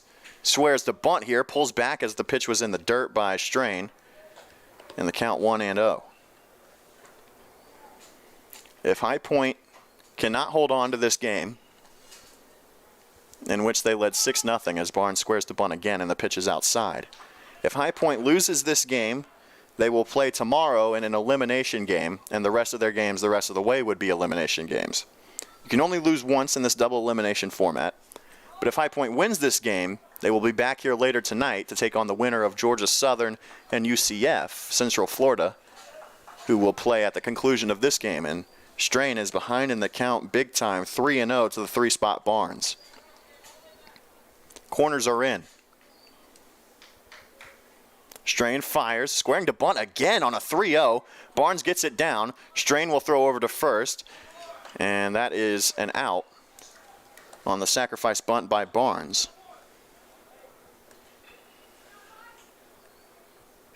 And it's the first out of the inning. You don't see that every day. A sac bunt and a 3-0 count, but it does the job. Mavridoglu gets over to second. Martins to third, and it brings up Gonzalez, who has 3 RBIs, the 2-run home run, an RBI sac fly to center, and a ground out. So he is 1 for 2 on the day. First pitch from Strain is outside for ball 1. He's got to find a way into the strike zone here. 1-0 pitch. Again, outside ball 2. Tuttle doing everything he can to keep these balls from the backstop, because a pass ball is an easy run here and would give North Georgia their first lead of the afternoon. The 2-0 from Strain. Again, outside. He has missed in the same location every pitch this at-bat, and Tuttle's going to go out and have a talk with him. Infield is in for High Point. Now, one thing I will say for High Point that is going in their favor right now, they've got the top of the lineup due up with DeWitt, Dan Savino, and Cush. The 3 due up. Louis Aroni heading out towards the High Point bullpen to get loose.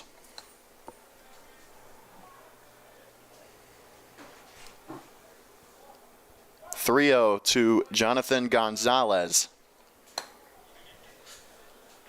As Strain takes the rubber, he will almost certainly be taking here with an open base and a 3-0 count. And the intentional walk is issued by High Point, so it will load the bases with one down. A double play could get Strain out of the inning.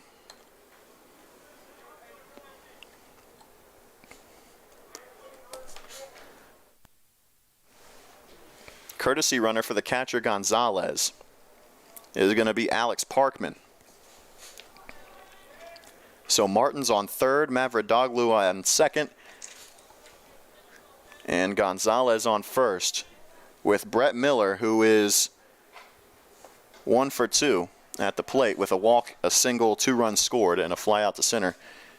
He'll dig in, takes the first pitch for ball 1. Strain fires here, and that one's called strike 1. A generous call to Strain, but he'll take it nonetheless. It'll even the count at 1.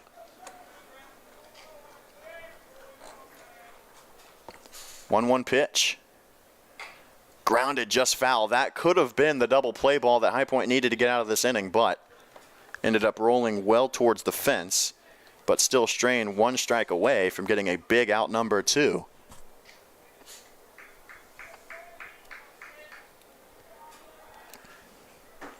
One-two count to the Nighthawk right fielder. 1 out, tie game here in the 6th. Off speed, got him looking, huge strikeout for Strain, and it's the 2nd out of the inning.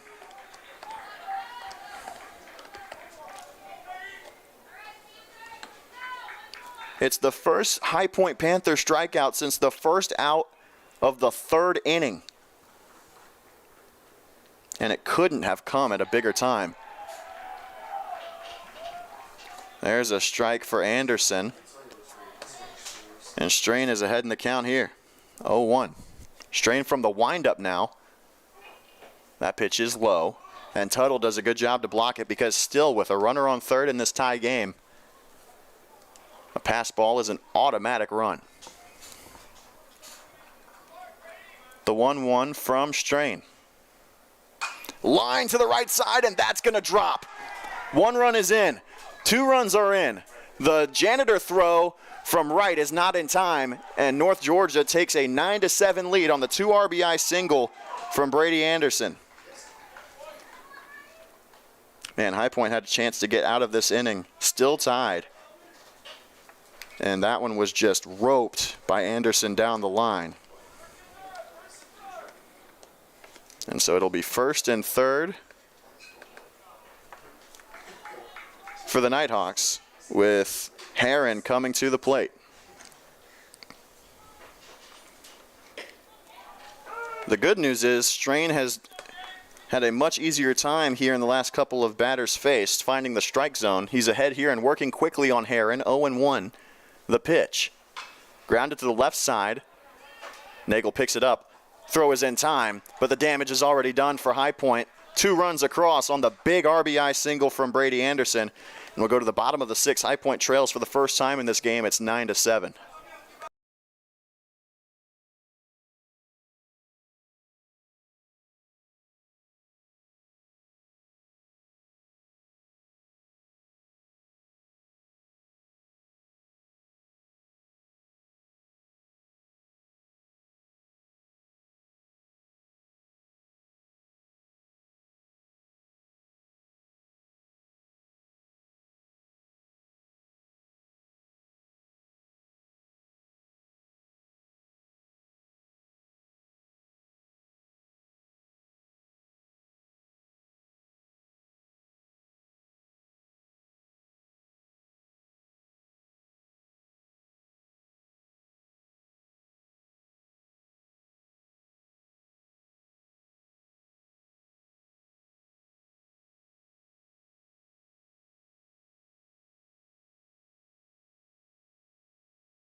And there has been a pitching change to start the bottom of the 6th for the Nighthawks. Jimmy Martins has come in relief of Michael Barnes, who threw 5 innings, 6 hits, 5 walks, 7 runs, 4 of them earned, 2 strikeouts, and 27 total batters faced.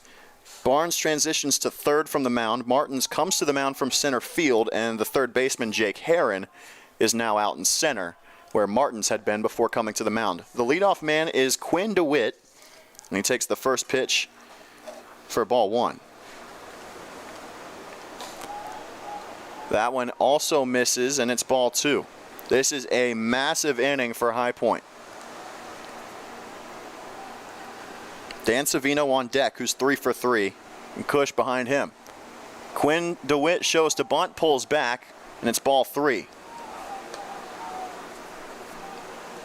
Barnes had come in and was playing on the grass from third base. And that was before DeWitt even showed bunt. The 3-0 from Martins. Just pounds the zone there, and it's strike 1. DeWitt so far has lined out to center field where Martins caught it, walked, and singled on a bunt. Has scored twice. 3-1. DeWitt lines it up the middle, but it's going to be gloved by the shortstop. And the throw from Maverick Doglu is in time for out number 1. High Point 5 outs left from losing one of their 2 lives here in this double elimination format.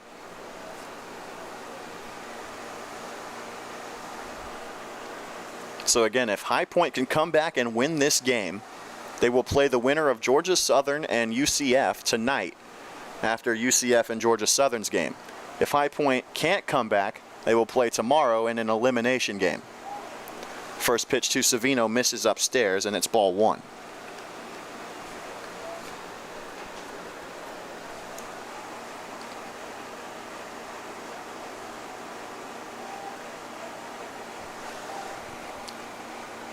"1-0 is low, and it got away from Gonzalez, so the count 2-0.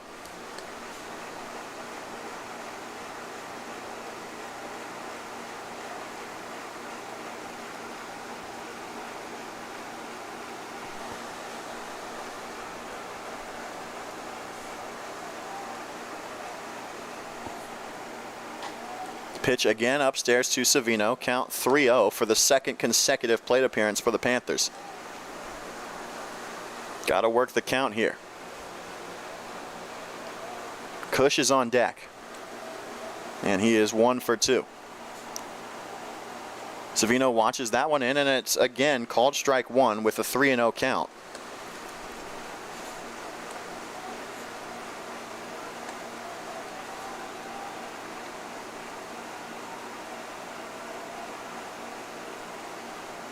Martins shakes off a couple of signs. The 3-1 pitch is grounded to the right side by Dan Savino, but it's booted by the second baseman, Lackey, who made a stellar jumping catch to end the 5th inning when High Point was threatening, and here he commits the error that allows Savino to reach. And it is a 1-out base runner for the Panthers.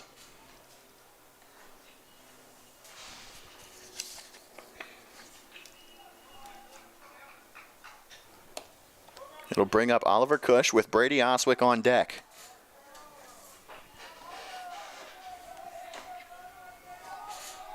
Martins from the stretch. Fires. And it's upstairs to Cush. You got to wonder at this point for the Nighthawks, who is the next arm up? If the Panthers chase Martins, who is on the mound now. Brady Anderson can pitch. We've seen him pitch already this season against the Panthers. But with their shallow depth, you never really know, because you don't have the benefit of being able to check who's up in the bullpen. Here's the 1-0. Cush will foul this one back. He turned on that, but it evens the count at 1. Oswick, who is on deck, has 2 RBIs. 1 via the ground out, and 1 on a double in the 2nd inning. Grounded out to the pitcher in the 4th. Double play ball that could end the inning is still in effect for the Nighthawks. The 1-1 from Martins.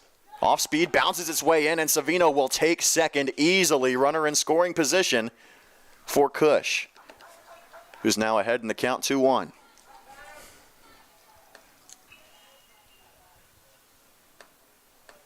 High Point in danger of transitioning their way into the losers bracket. If you lose before Sunday, you have to win 4 times to take home the title. If you go into Sunday with a 2-0 record, you only have to win once out of the 2 games that you could potentially play on Sunday.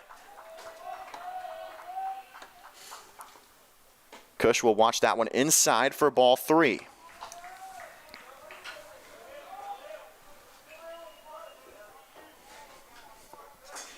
(3-1) hitters count to Cush. Dan Savino on second. He's already scored twice today. That one's popped up by Cush. The shortstop calls it. Savino stands on second. The catch is made for out number 2. That is the exact opposite of what you wanted there from Cush. And there's 2 away with 1 on for Brady Oswick in the bottom of the 6th. By far his biggest spot that he's come up to the plate in so far this season. Brent Rowe is on deck. 9-7 ball game. Here's the first pitch to Oswick inside for ball 1.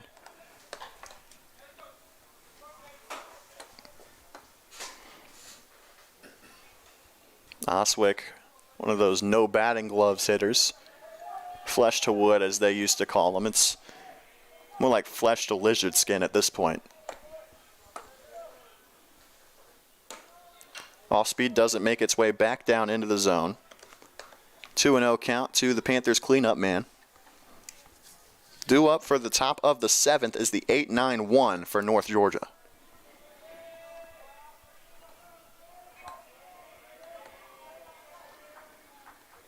Two and 0. Oswick fouls it back. He was looking to drive that one down the line or in a gap, but instead the count is 2-1.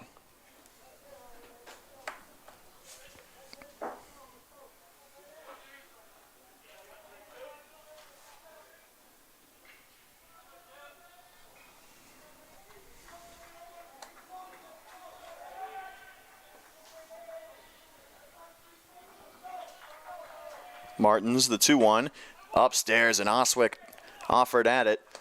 Tipped it into the mitt, count 2-2. 1 pitch away from getting out of this inning unscathed are the Nighthawks. After plating 5 in the second, High Point has only scored once since in the 11 outs that have been recorded since the top of the 3rd began. Here's the 2-2 to Oswick, and he'll foul it back and live to die another day. Good job to make contact on that pitch by Oswick, as that one had the potential to be an ugly strike 3 if he had gone around and missed at that pitch, but got a piece. Keep an eye on Dan Savino at second. He might be moving here. He has stolen third base with 2 strikes a couple of times. Off speed hits Oswick, and he will take first. So first and second with 2 gone for Rowe. Now this is interesting here. Rowe is 0 for 3, but we talked about it in the pregame. Coming into this game in the month of April, in which he played 8 games. Well, he didn't play in all 8 of them, but High Point played 8 games. Rowe in the month of April, 11 for 17, 2 triples, 13 RBIs, 8 runs scored, a stolen base, and 0 strikeouts. There's a conversation between Martins and the field umpire, and now the coach for the Nighthawks is coming out as well. I'm not quite sure what this is about.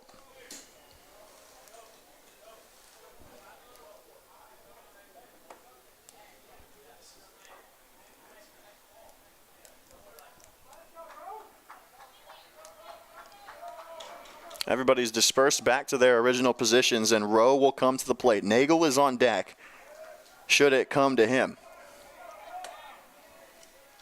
Martins calls time, and he'll readjust himself off of the mound. And Rowe will finally get his chance here. 2 outs, runners on first and second, down by 2 in the bottom of the 6th of this 7th inning game. Rowe turns on it, flies it into center, but it's a playable ball. Charging in and making the catch for out number 3 is Jake Herron, who just moved over to center for that inning. So that'll end the 6th inning. We will head to the 7th.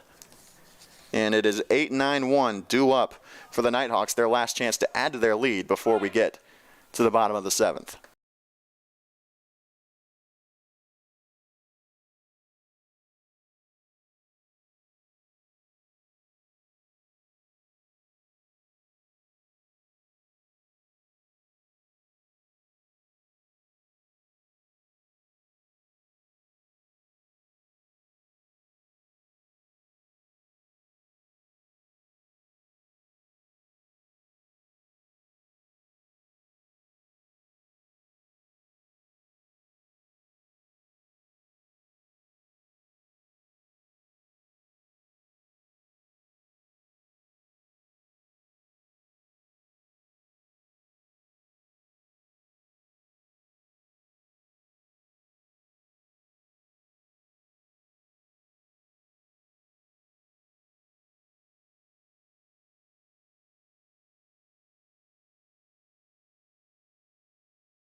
Griff Strain back out to start the top of the 7th on the mound for the Panthers. After in the 6th he bent but did not break. He did allow the 2 runs that enabled North Georgia to take the lead, but he worked himself out of a jam where there were bases loaded, runners on first and third, and got out of the inning. There is a called strike 1 to start the inning on the mound for Strain, but then that pitch will even the count at 1. For Max Pulliam, the left fielder, who is 0 for 1 with a hit by pitch and a sac fly RBI. Pulliam swings and misses at that one, and it's 1-2.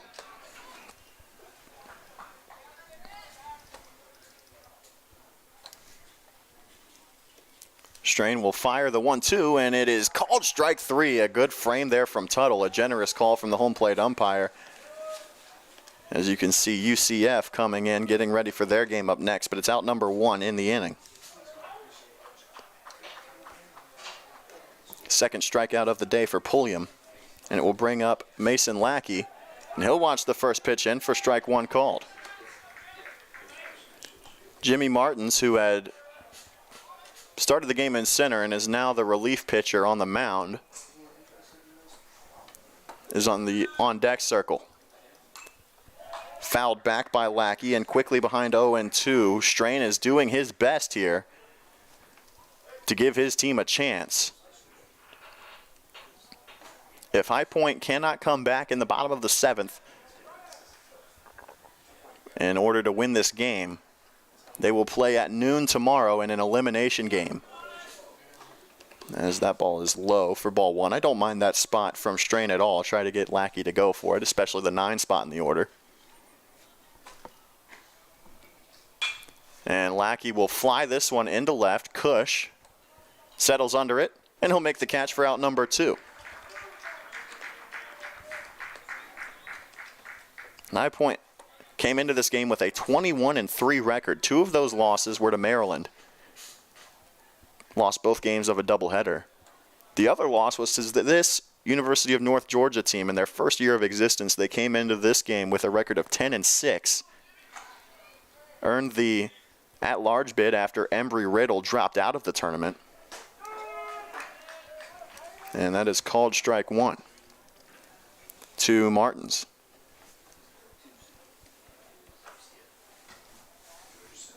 So give credit where it's due to North Georgia. They weren't even supposed to be here, but they are here and they're making noise.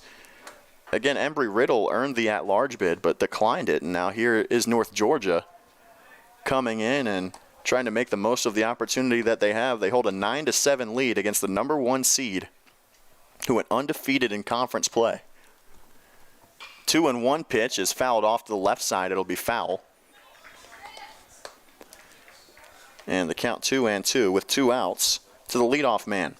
Due up for the Panthers in the bottom of the 7th is Nagel, DeMonte, and Tuttle. Time was called, so Strain will restart his windup. 2-2 count with 2 outs. Here's the pitch from Strain. Off speed, just barely missed. From our vantage point, it looked like it was right over the plate, but High Point's gotten a couple of favorable calls at the plate today, so he'll let that one slide. 3-2 pitch. Here it is. Grounded to the right side. It'll be picked up by Oswick. He fumbled it, but the throw to first is still in time. And Strain does a fantastic job on the mound of making sure that no more runs come across for the Nighthawks. We will head to the bottom of the 7th. Do or die time for the Panthers. And it'll be Nagel, DeMonte, and Tuttle due up. Panthers down by 2.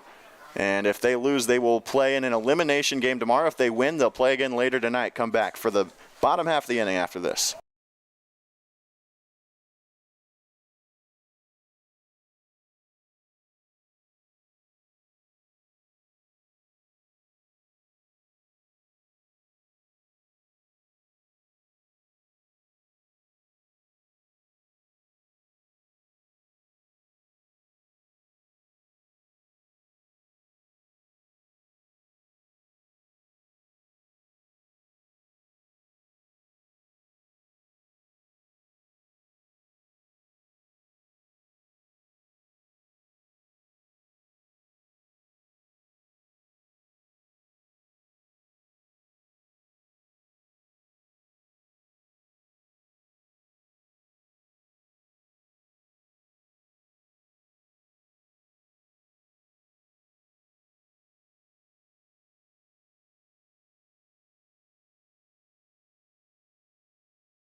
And we are back here for the bottom of the 7th. High Point needs to scratch across 2, and it's going to be a difficult task. They only have 5 hits in this game, despite the fact that they have put up 7 runs. They had 2 hits in the in the bottom of the 1st, rather. 2 hits in the bottom of the 2nd, and 1 in the 4th. They have scored in every inning that they have gotten a hit, but only 5 hits, and none of them were from batters that are due up this inning. It starts with Nagel. And the first pitch he sees is taken for strike 1 called. He has done that a couple of times in this game. Nagel is 0 for 2 with a walk, run scored, fly out the center, and a strikeout. 0-1 pitch. Turned on by Nagel, lined into center, and it is going to be right at the center fielder, Heron, for a loud out number 1. That is the true definition of an L8. And High Point has 2 outs left. DeMonte to the plate.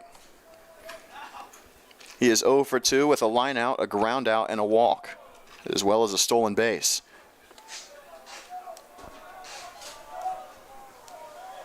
First pitch. We'll have to wait. Martins wants a new baseball.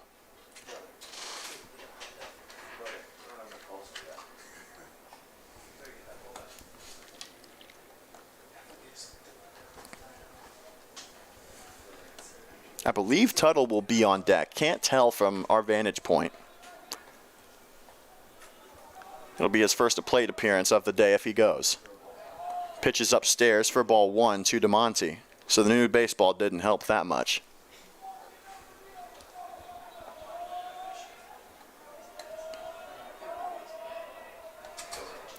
1-0, I should say. DeMonte flies this one into left center. The outfielders converge, and it'll be caught again by Heron for out number 2. And High Point down to their final out.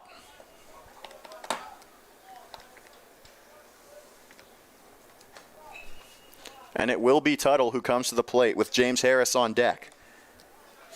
Tuttle's had some timely hitting so far this season, namely in the South Carolina series. We'll see what happens here. Martins delivers, and it's upstairs for ball 1.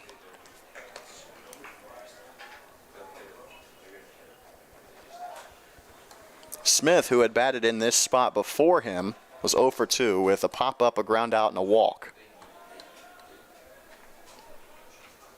Tuttle fouls it back. It'll even the count at 1.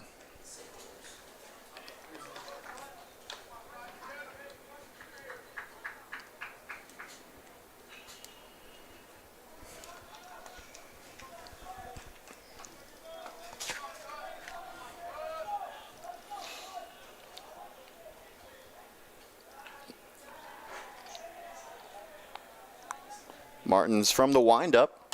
Tuttle drives this one into center as well. This one is going to be dropped by the right fielder. So High Point lives to see another day. It'll be a base hit into right field by Tuttle after Miller slid in and couldn't make the catch. And High Point still alive. The tying run at the plate, 2 outs. Josh Keith, the pinch runner on first base for Tuttle. And it will be Harris at the plate. He reached on an error in the second inning, that error that came with 2 outs, and it kept the inning alive and enabled High Point to put up 5.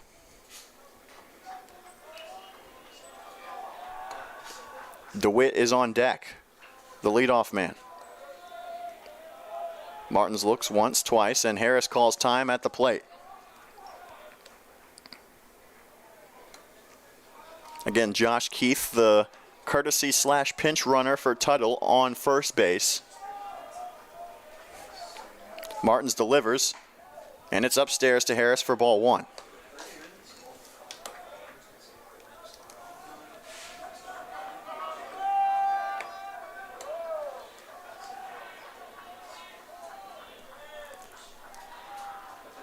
Throw back to first for Keith, forces him to slide in. But he's back safely, no tag even applied.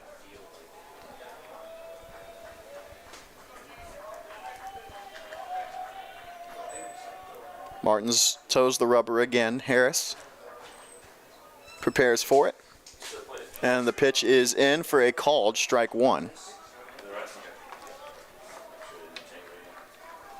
And the count even at 1. Keith has not left the base yet. And now he will. 1-1. High Point dugout making some noise. Here's the pitch. And the off-speed doesn't find the zone. 2-1 count.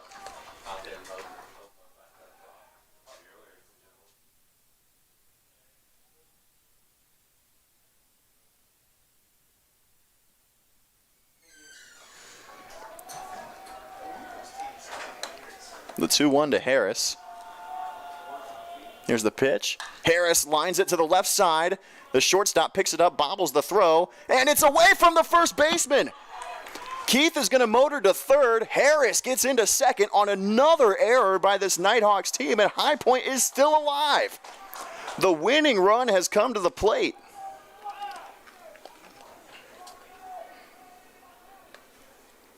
North Georgia at risk of throwing their season away potentially.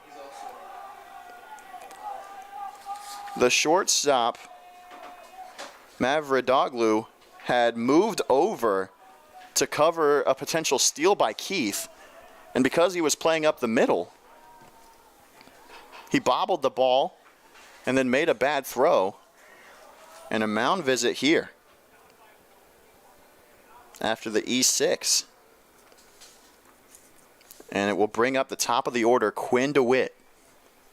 Massive spot here for the Panthers. And the season will hang in the balance here. The tying run is in scoring position to potentially force an 8th inning. If Quinn DeWitt could come around to score in this half inning, he would represent the winning run. If High Point can come back and win this game and walk it off, they will play again tonight. If they can't hold on, they'll play tomorrow at noon in an elimination game. And it comes down to Quinn DeWitt, who is 1 for 3 with a single, a walk, a lineout, a groundout, and 2 runs scored. High Point dugout is loud. Martins will deliver, and it skips its way in. Good stop from Gonzalez to keep that ball from the backstop. Or else Keith could have very, very easily scored to cut the lead in half. Count 1-0 to DeWitt. Dan Savino on deck, who is 3 for 4. DeWitt grounds this one to the first baseman. It's bobbled. DeWitt has speed. It's not in time, and a run scores. Another error for North Georgia.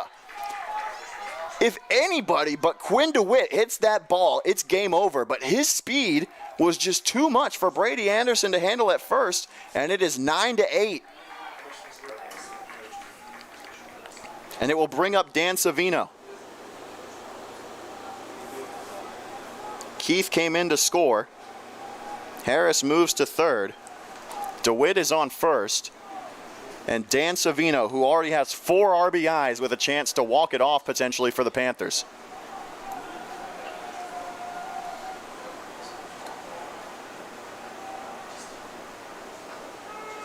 Pitch is in there for a called strike 1 to Savino.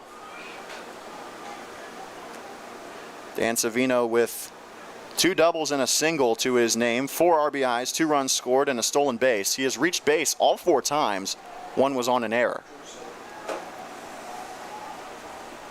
Savino grounds it back to the pitcher Martins, and he'll flip on to first for out number 3. He had to do it himself, but the Nighthawks finally got out number 3 after what looked like it might have been a miraculous comeback for the Panthers. A good piece of 2-out hitting by Tuttle, and then 2 errors prolonged the inning, allowed High Point to scratch 1 across. But that'll do it for this game here in Greenwood. The final score in this game is 9-8, and for the second time this season, North Georgia, in their first year of having a club baseball program, has knocked off the Panthers. 2 of their 4 losses this season coming to the Nighthawks, and High Point will play in an elimination game tomorrow at noon, weather permitting. North Georgia will play again tonight against the winner of the following game between UCF and Georgia Southern, and High Point will take on whoever does not win that game between UCF and Georgia Southern tomorrow, with the loser having their season ended. High Point still has a chance to get back to nationals, but they've got a tough road cut out in front of them. They've got to win 4 straight games starting tomorrow if they want to do it. And so that'll do it for us here from Greenwood. We'll be back tomorrow